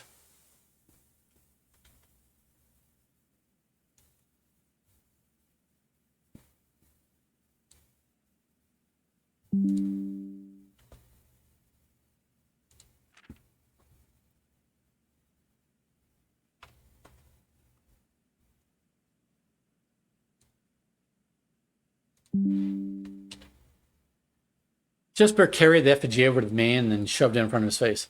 What is it?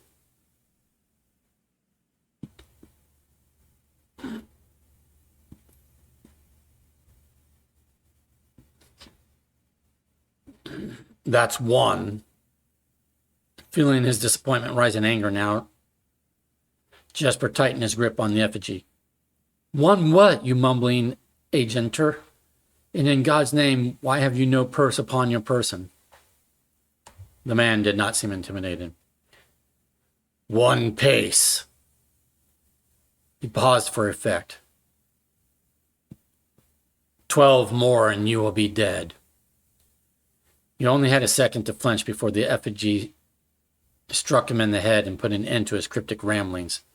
If there was ever a time when the old man had been resistant to brute force, it wasn't recent.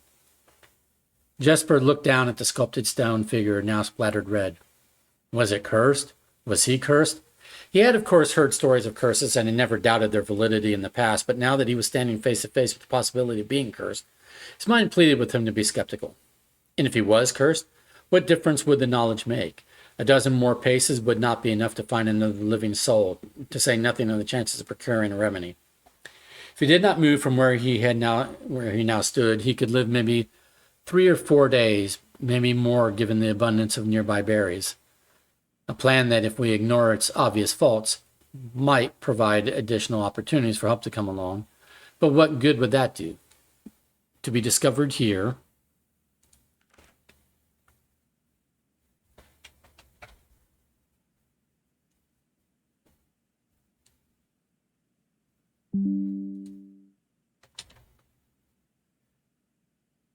beside a body, stolen goods in hand, bloated from berries, and raving about a curse that could very well not be real. No, it would most certainly be better to face one's fate now, take a dozen paces and see if life goes on. But Jesper found his legs unable to make that first step. His mind was unable to convince his limb to waste away 1/12 of his life in a single motion. Feeling the desperation sink in,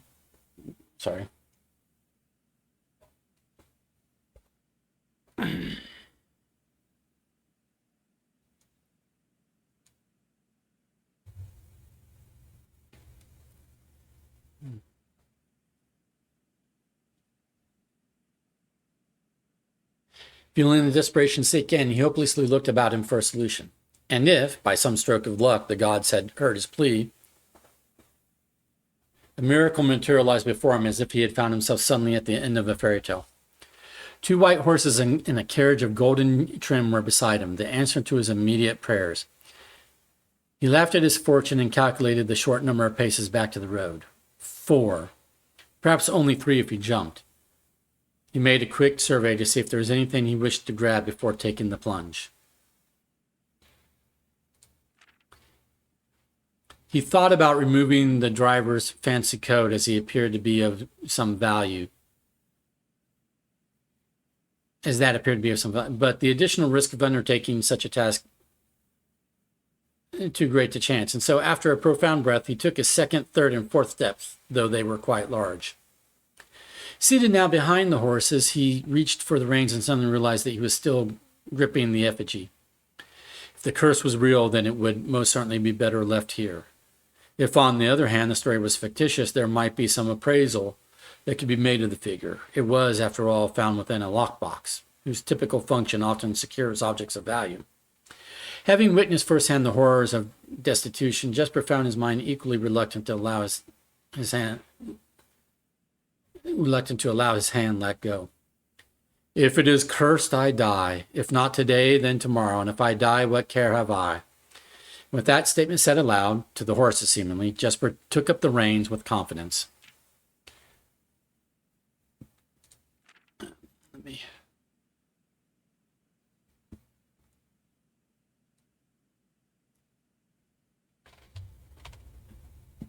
This might be a longer book than some of the other books we've been reading. But I'm screenshotting every page. Just anyway. Part 2, Below the Black Ridge.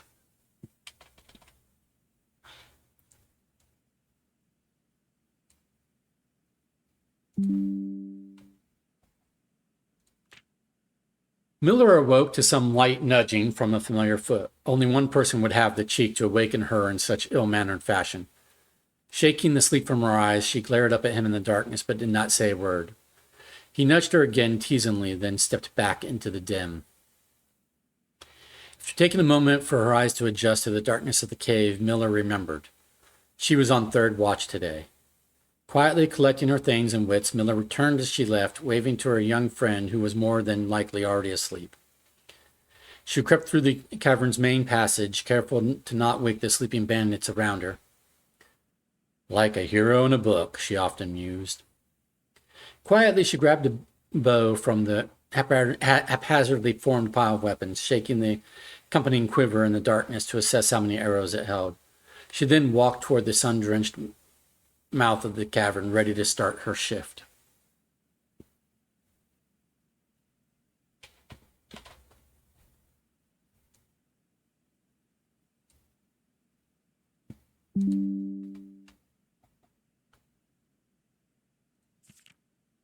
Above her, in one of the few trees found in the canyon, Miller could see that Ravia was already posted. She waved and Ravia waved back. Calling out to each other was strictly forbidden. Anything louder than a gesture in the canyon was forbidden. When Miller reached the tree, Ravia lowered a braided rope and pointed to the ground behind her.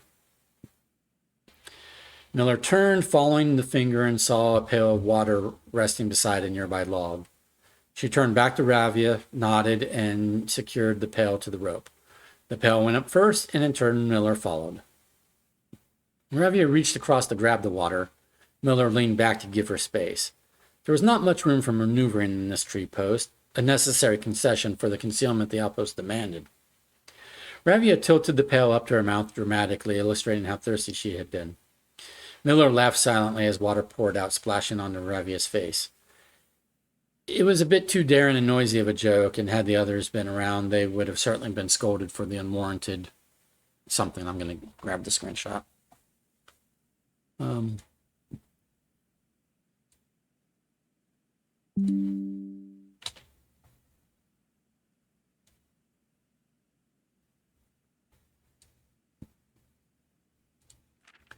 Unwarranted sound. But Miller appreciated the efforts Ravia took to verbalize the silence of the morning. They had been on third watch together for over a month, and during that speechless time, their friendship had grown into something special. Affection was unsurprisingly scarce among the unholy hounds. She had felt camaraderie before, of course, but intimacy never. From their elevated vantage, the girls could see both the concealed entrance of the cavern as well as a clear view of the bridge that spanned across the canyon. Black Bridge was the link between the Gentry lands and the northern mountains, the overpass that connected Orris and Reddington. To the city-faring travelers of the realm, the bridge was an unavoidable crossing.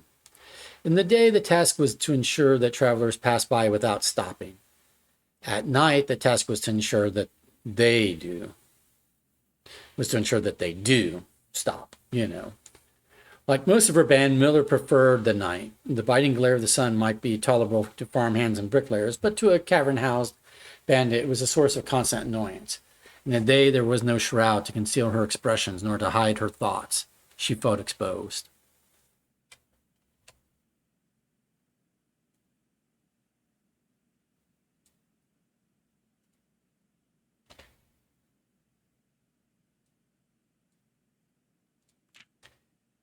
Ravia touched her elbow and pointed up.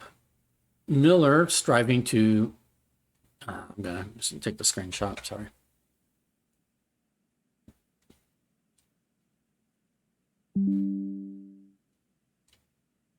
I have I'm gonna, add 1,000 more rows to my spreadsheet. All right.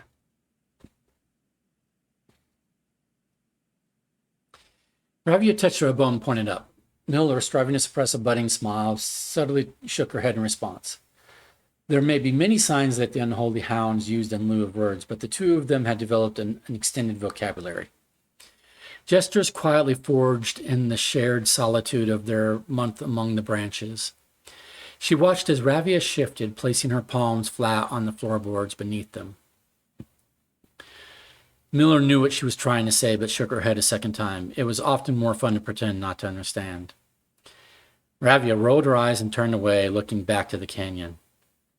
Squinting through the leaves, the two girls held still, watching and listening. It was not long until Miller, too, heard the sounds of approach. Ravia held up two bent fingers, and a few moments later, two men emerged from the bridge's southern end. They were dressed in a familiar uniform. Long gray coats with black facings, white waistcoats, and black tricorn hats. They belonged to the local patrol, the Black Guard. Although not an everyday occurrence, the presence at Black Bridge wasn't an unusual sight. It typically indicated an important traveler's impending passage across the bridge, information that the girls would promptly relay to their leaders as soon as the coast was clear. But this report, while exciting, was rarely acted upon. In Miller's 5 years in an Unholy Hounds, she had never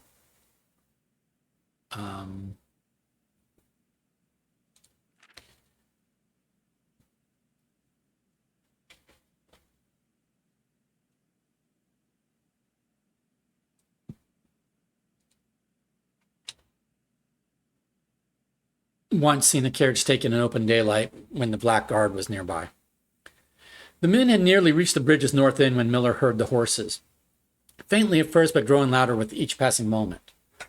Ravia's eyes met Miller's, the same concern mirrored in each other's expression. This did not sound like the typical carriage, cautiously approaching the bridge to cross. Instead of the familiar crunch of the high road's gravel, they heard the harsh clattering of hoofbeats against stone. Both girls quickly redirected their attention downwards, looking through the foliage. The sounds were not coming from the high road, but from the canyon itself. The horses were coming from below the bridge. In an instant, Miller had knocked an arrow and drawn her bow. Go! Ravia was gone before the whisper had even left Miller's mouth. The young scout was already sliding down the bank below, racing toward the cave. There was no road that ran below the canyon. There was no reason for numerous horses to be approaching their cave. There was only one reasonable conclusion. Both girls had reached it instantly. The base had been compromised. This was a Black Guard attack.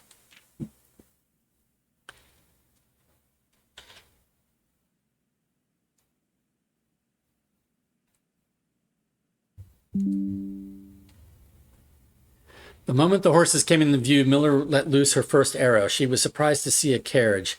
She had expected cavalry, but before she even finished processing that thought, her second arrow was in the air.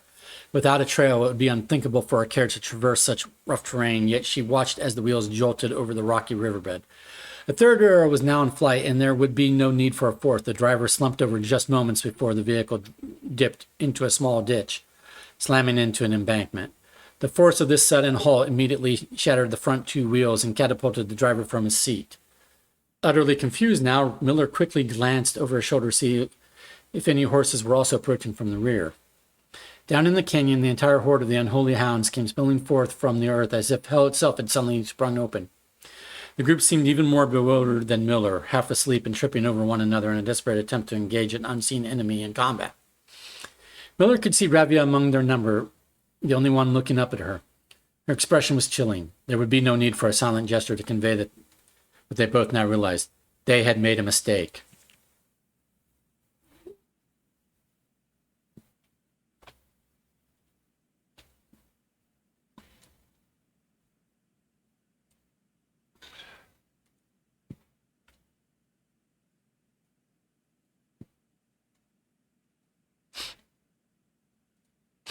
The gang's chieftain, Jeffrey Heartslasher, led the others, cautiously approaching the crashed carriage like a suspicious fox would near a baited trap. There were no words exchanged as the group crept forward in customary silence. A dozen or so paces in front of the wreckage lay the far-flung driver, an arrow protruding from his broken body. Beside him, a blood-stained effigy carved from stone.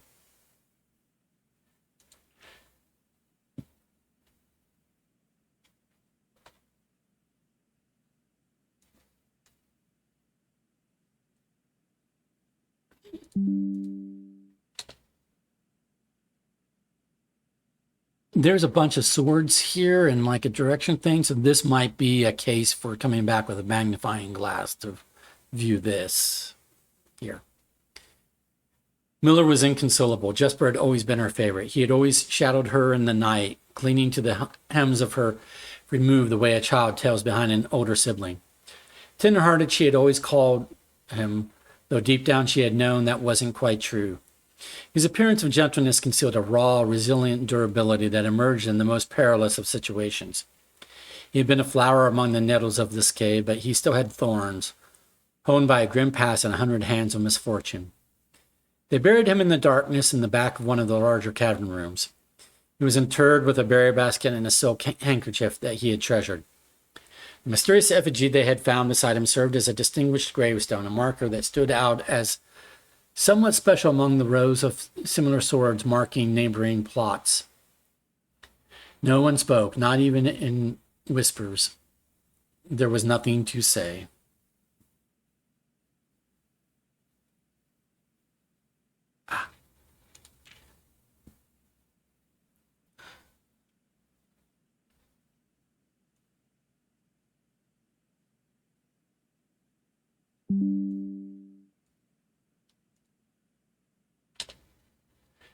Miller woke the next day to a thunderous shaking and rattling of the earth, a far cry from the playful nudging of the previous day.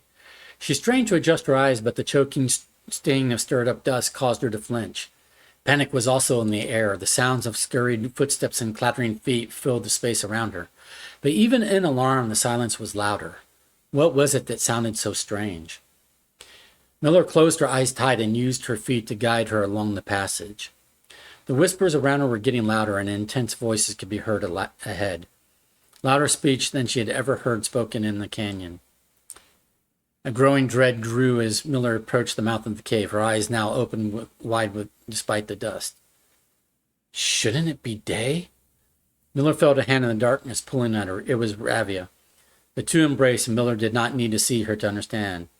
Ravia placed two bent fingers against Miller's cheek, and with that touch against her face, Miller felt the same sinking feeling from the previous day. Two bent fingers confirmed what Miller had suspected. The girls had forgotten to relay one critical piece of information to the others. An hour or so later, the screams began. An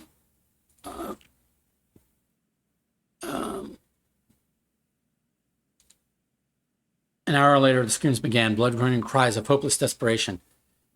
Captain Fodrick Lee of the Blackguard looked down from the ridge of the canyon to the collapsed entrance of the cave. Ah, he grinned. Now they speak.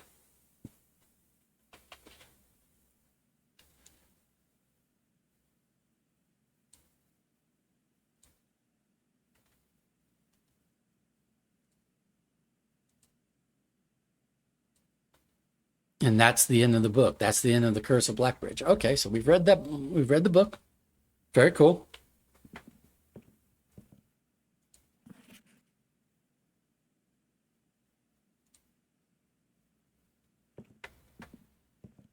Alrighty, so what are we trying to accomplish now? So let's see if this is a locked doorway.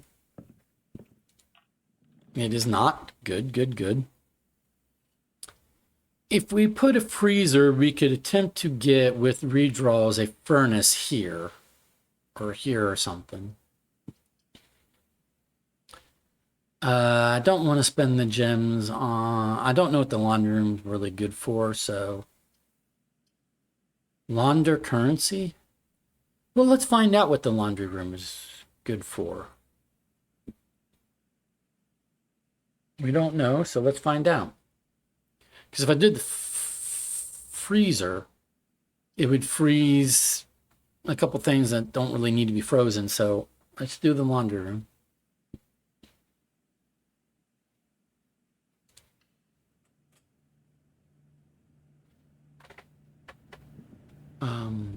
What's our blessing? Blessing of the High Roller. Each time you draft a shop rune, gain 1 reroll die. Oh, that's why we got a reroll die earlier. Gain extra 5 coins each time you roll. Oh, okay. Yeah. That's where we've been getting our money. I forgot all about we had that blessing going on.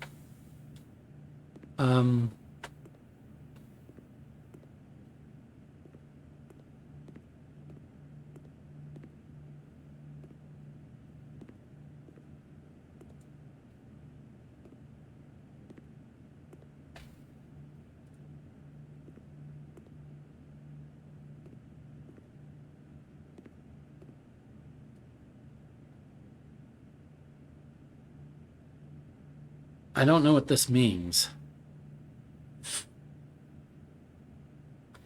Oh, this service costs 5 coins and will exchange all of your gems with all of your coins at a 1-to-1 rate. Oh, you get a lot of gems. Wash and dry. Exchange all of your keys with all of your gems. 1-to-1 rate. And we'll exchange all of your keys with all of your coins. Interesting. We get a shit ton of keys.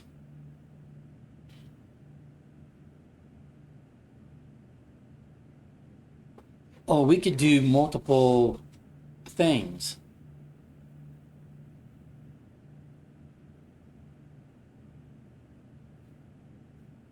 So we don't want to do this one first. We want to do this one last.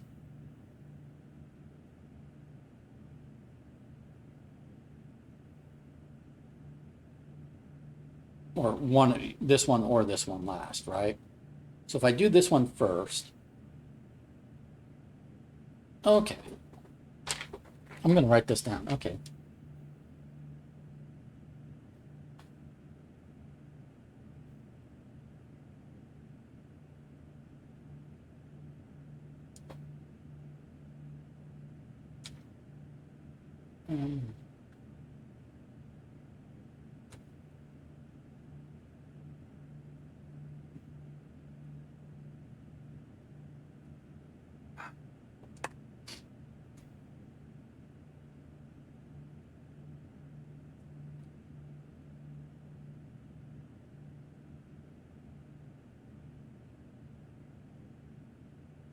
And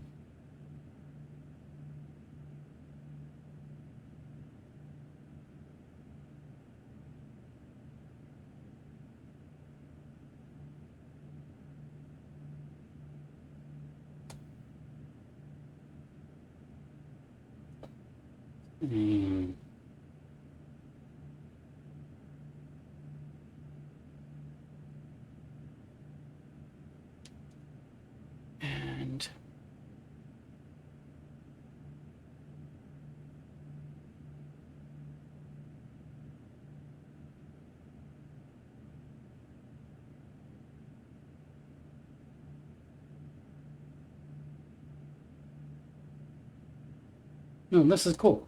This is cool. This is useful. So what I want is, I don't want to do, either of these first, because then I'd have no coins to do the others. Well, I could do, well, if I did this, I'd have 2 coin, but that's not going to. So this would give me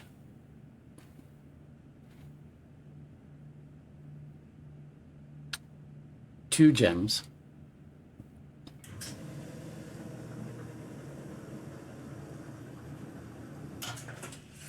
Cool. Okay. Now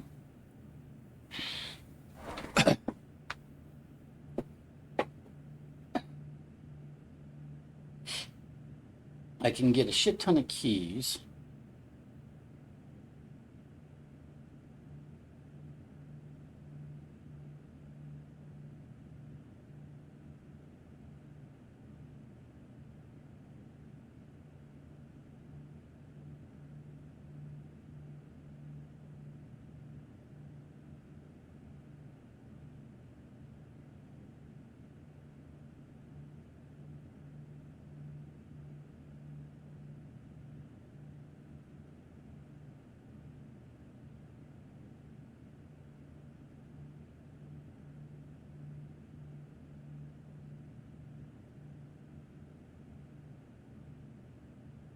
So I could come here and get a shit ton of keys, but then I'd have no money.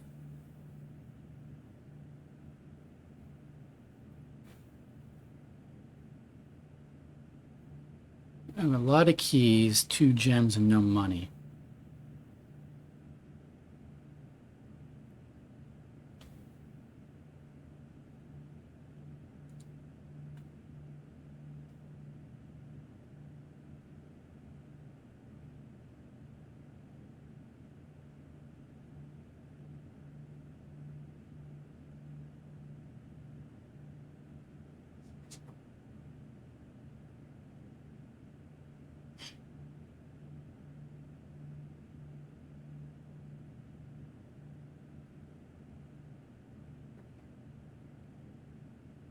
I have doorways here, here, here, here, and here, which might require keys. So I'm going to say that I probably need more keys than I do gems. This would give me a bunch of gems, but I'd have no keys. I mean, I could swap back and have 2 keys and then a bunch of gems, but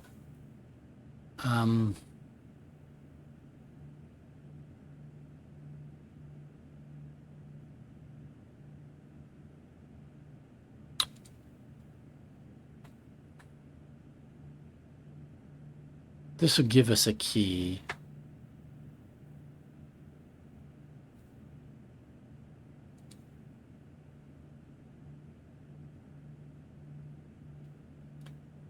Ah, okay.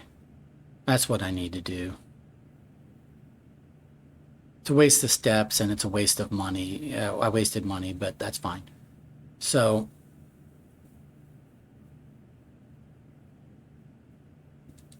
we're going to undo this. We wasted 10 coin.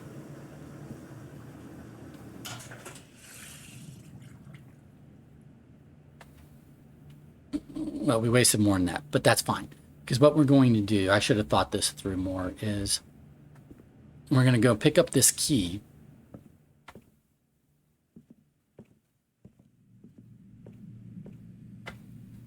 We're going to go pick up the key from the hallway.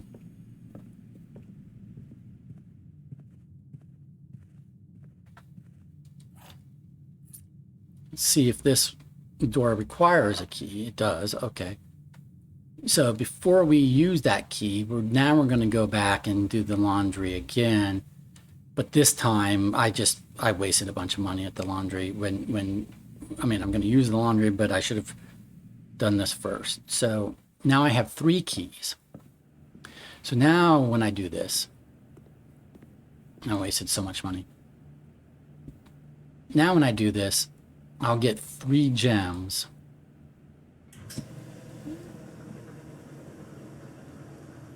Instead of 2. And then we go over here and, oh, I wasted so much money.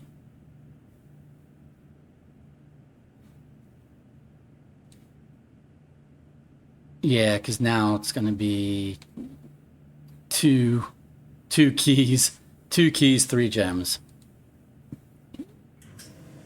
Yeah, if I hadn't wasted the money, I would have had a bunch of keys.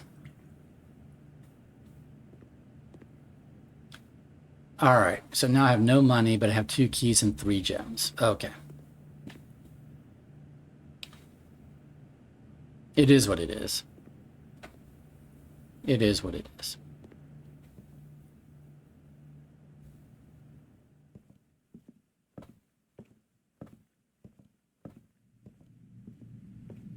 Alrighty.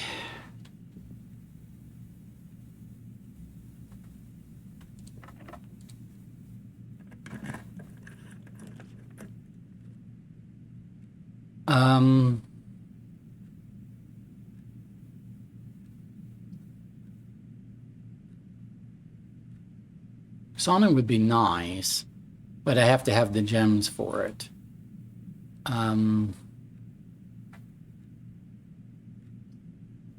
Furnace is good if I can get a freezer. Yeah, let's attempt to get a freezer. We've got 3 reroll die. So let's take the furnace. And we're gonna go dig it up.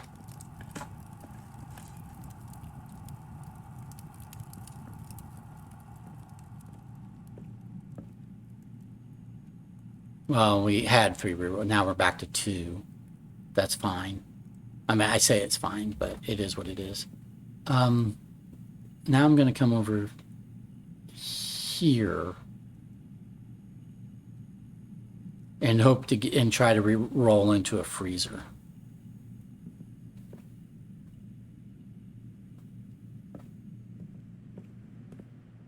I may have just kind of wasted today, honestly.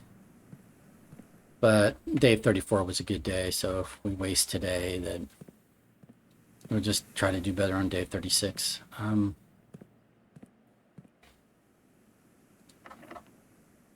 Our last key.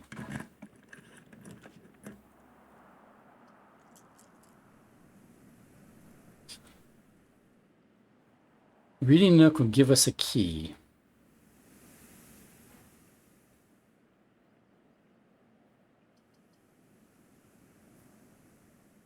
But I really want a freezer.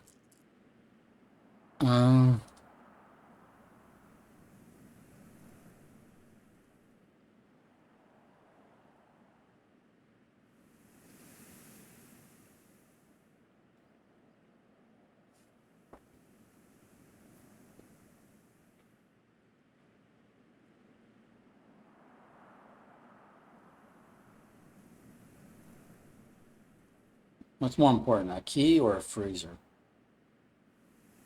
I'm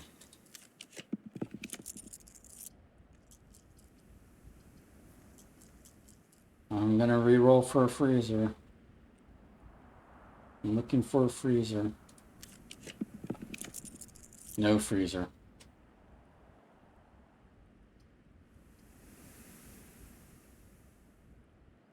This will give me keys, though.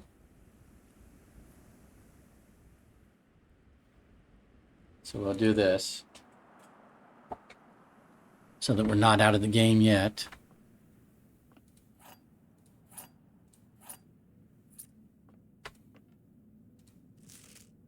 There are 12 major keys.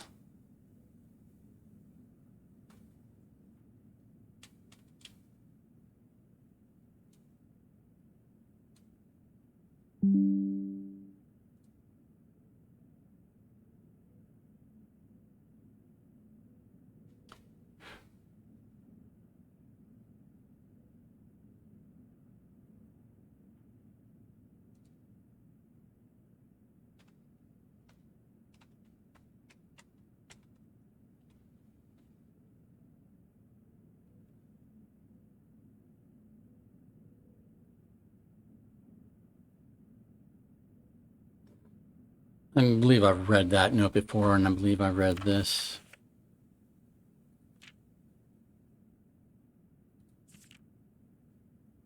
I think I screenshotted this, but I'm gonna, just in case, I'll go ahead and screenshot again.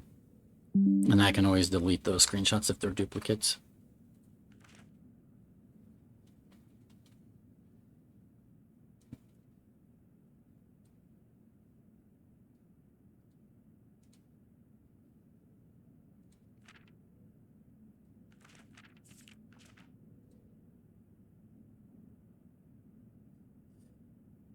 Okay.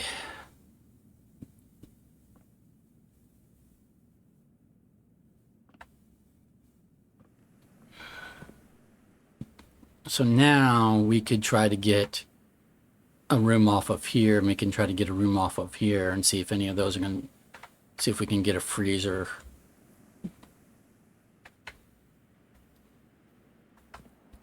We had a choice of freezer a little bit ago, but I passed on it because without the furnace, I didn't know if I was going to get the furnace, and I didn't.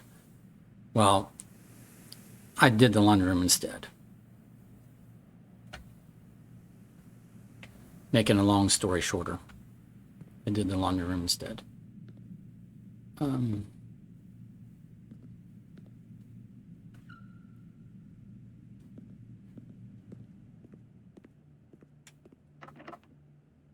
I do not have reroll die at the moment. Ooh, I do not have enough gems for the vault.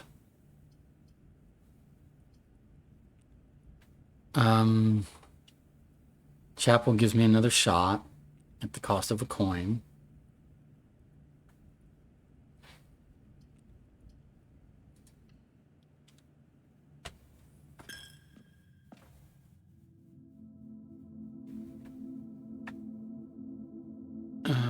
Oh, I've got reroll die now because I experiment win again. Some coins.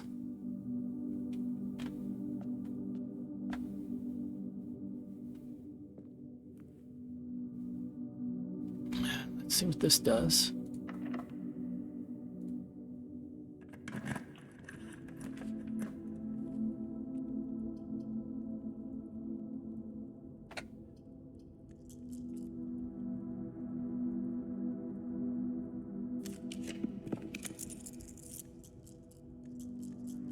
Not a freezer.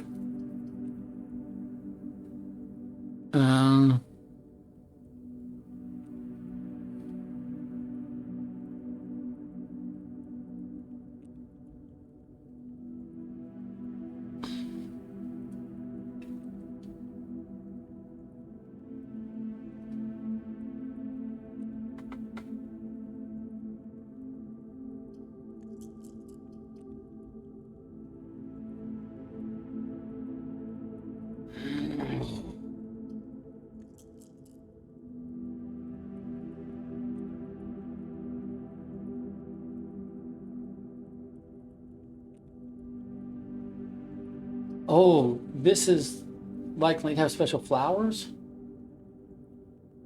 So this could give me more gems.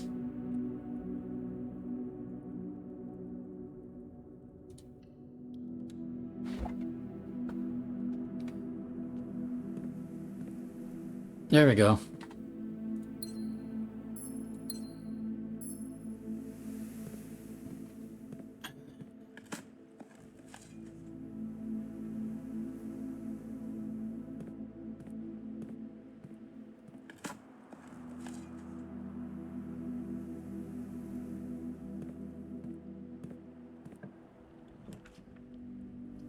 Not... Okay. Do I want to check anything?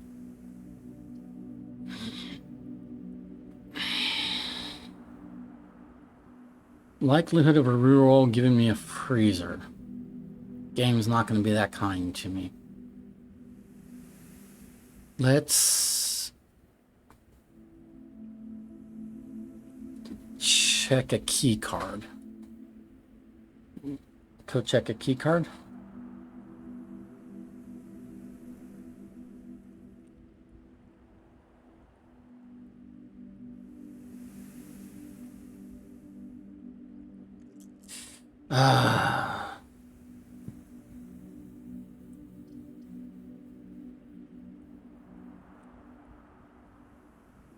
Can I even get back up here with 11 steps? So if I go here, 1, 2, 3, 4, 5, 6, 7, 8. Possibly. Okay.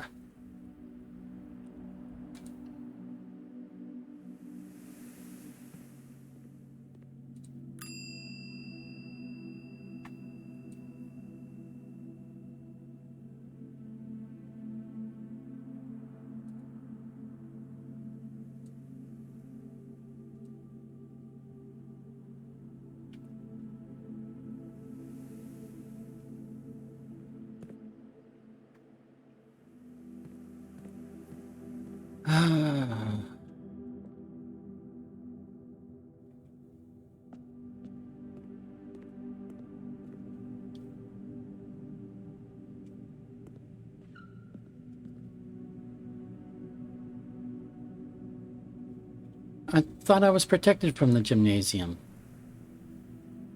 Maybe maybe I just can't count.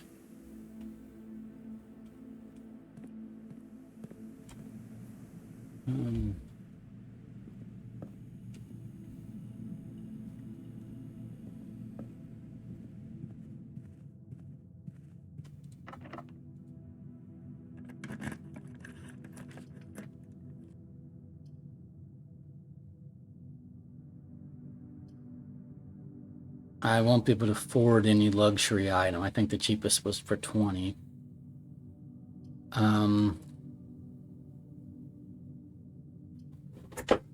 Hallway doors are always unlocked. Won't help.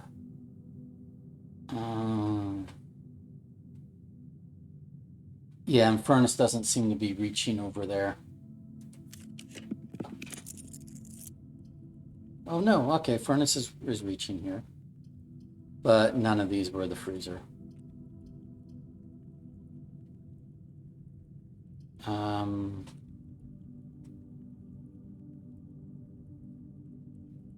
This gives me more feet, but I think I'm out of doorways.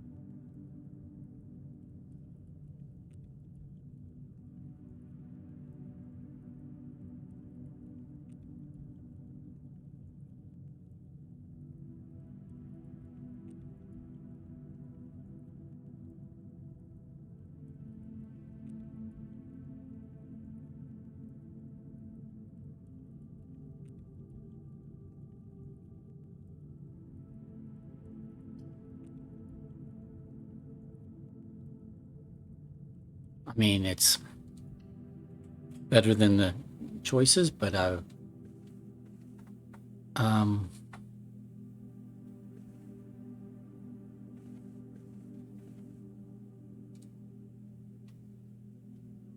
I been here before?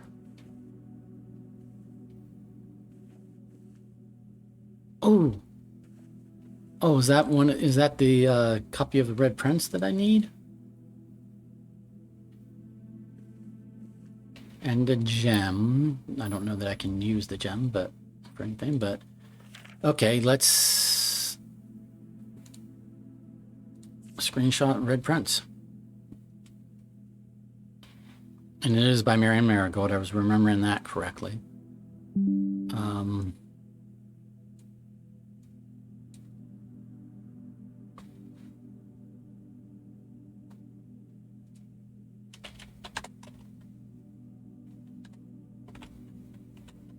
So that was a soft goal for today, was to read a copy of the Red Prince, and I managed it. I actually kind of forgot about that goal, and then we did nursery for other reasons, but yeah. I actually thought the Red Prince was in the bunk room. I guess I misremembered. I've read this before. There was a red prince who sat on a red throne. He had a red crown made of rubies and a castle made of stone.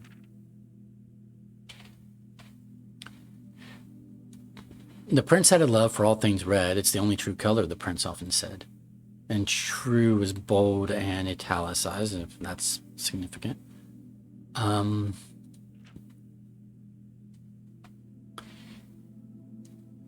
He could not stand the sight of a canary or a crow. He could not stand the white of a swan in the snow.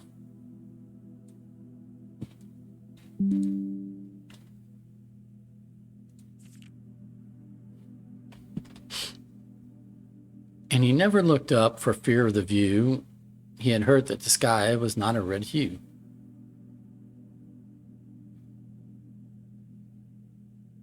One moment.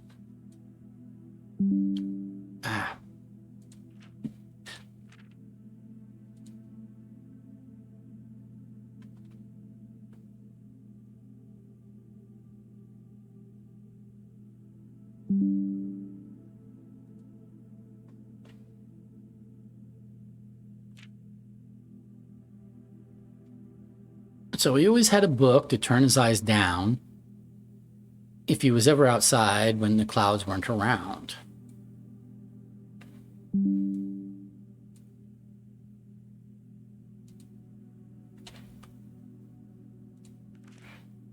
And do you know which book the prince always had, the one that made him happy whenever he was sad?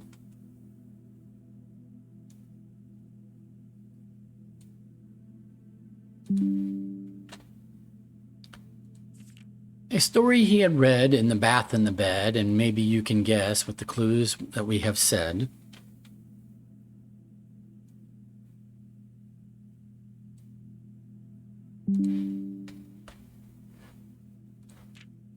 It was the story of a boy who also wore red, and he looked like our prince from his toes to his head.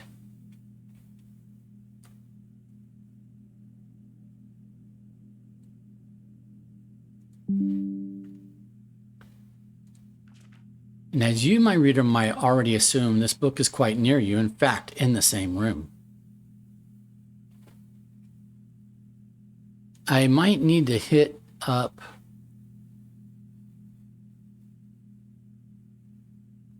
this part with the magnifying glass to see if these words are different.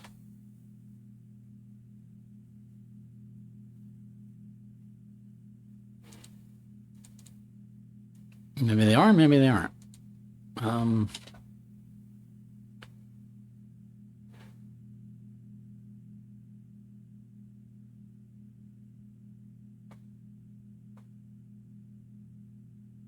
It looks the same. It looks the same as what I've screen captured. But, you know. A story about you, if it needs to be said, about a red prince and his book, the red book we just read.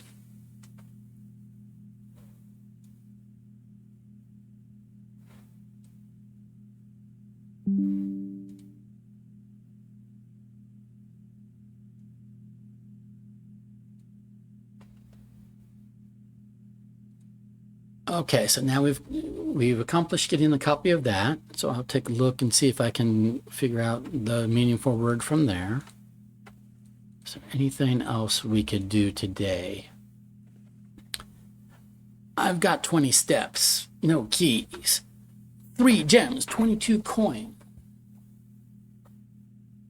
So I could go buy things in the kitchen or the commissary, but the problem, what I can't buy is a doorway. I cannot buy myself a doorway. I think I'm out of doorways. I'll go back to the mechanarium just in case this opened up, but I don't think it has. I don't think we put another gear room out, but I'll go check that just to double check. I can't think anything else to do.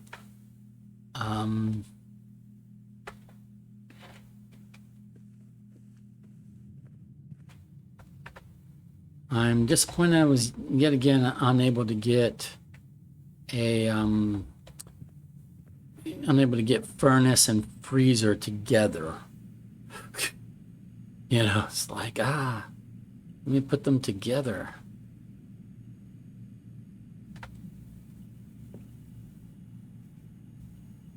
And I don't know a way into the cloister area. The cloister center area, that is.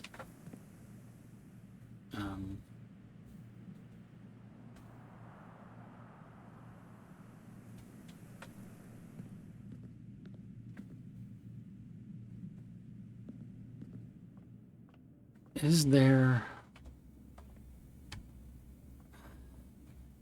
I don't know if there's anything more to do in this room, honestly. So let's go to the mechanarium. And no, it does not have a doorway. It has not opened up, magically opened up another doorway for us, so. It's cool looking up, though.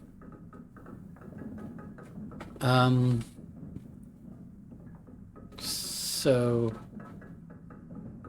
I can leave. I can go to the, I can go downstairs. I can go to the Black Bridge.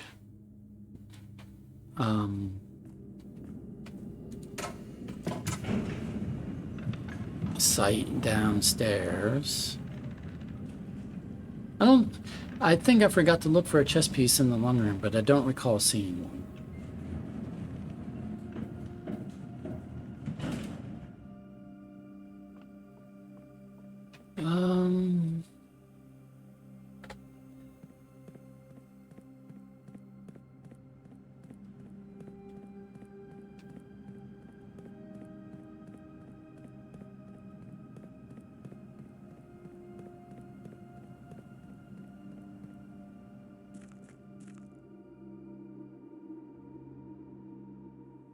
I don't think I have any new information to take to the precipice.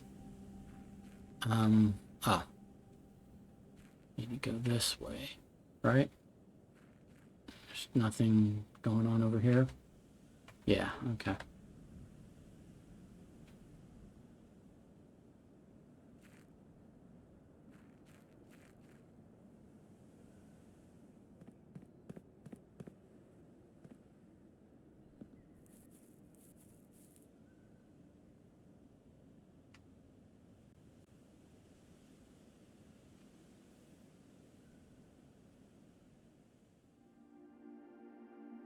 This is Black Bridge Grotto, so it's named for Black Bridge, and we did the Curse of Black Bridge. Does that tell us anything?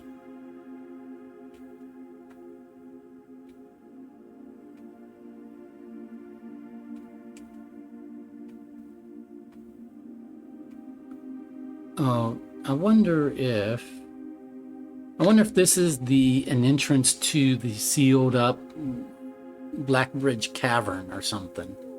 But that doesn't make sense, because isn't the Black Bridge Cavern under a bridge, under a Black Bridge? But I'm wondering if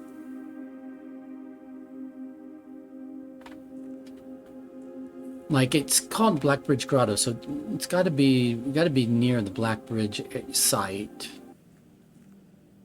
right? So is it the case that, oh, is this Black Bridge right here? Are we standing on Black Bridge?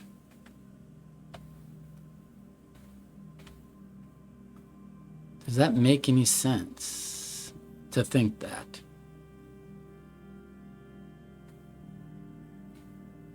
If that would be Black Bridge, then the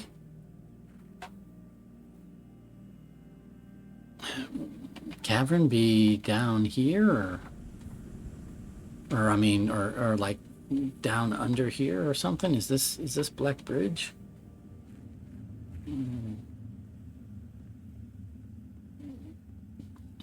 Let me think. Is it like past here? Or is this? There was a cave in. Black Bridge Grotto. I know I'm wasting stuff, but that's fine. This is the end of my day 35. So this is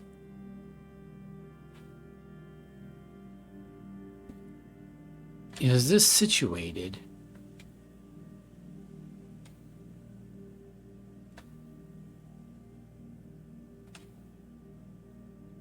where when we go down, are we going down into somehow the excavated cavern of Black Bridge? Like, would this take us even further?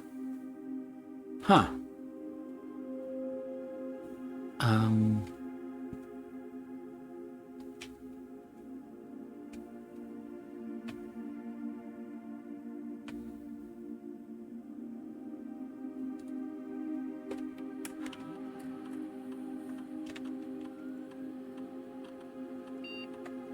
I just tried Jesper because that was the character in the story, right? As was Miller.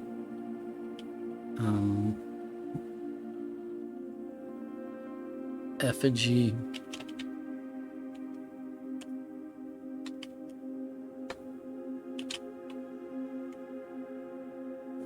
All right, just was trying a few stupid things. All right, I'm going to call it a day.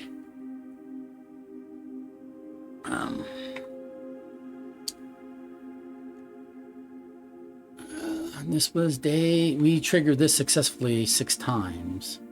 Oh, you know what? I want to see what the radiation is. If I've got enough steps, I want to see what effect that had on the radiation. I don't think I have enough steps. I'm sure I don't have enough steps. I'm going to run out of steps before I get there. I wanted to see what the final radiation level was. It's not going to let me. Because as soon as I go in here, it's going to end my day and it will not let me. Nope. Like one footstep short of checking the ending radiation level after having triggered it like 6 times. Right. But anyway, that was day 35. We did Mount Holly East Facing Shopping Center. East Wing favored, 4 shop rooms. Total rooms 34. Rank reached 9. Steps taken 103. Items found 6. New rooms 1, which is our laundry room, which is actually a useful room, it turns out. And that was day 35. Thank you for being with me for it, guys. And we'll see you for day 36. Have a good one. Bye.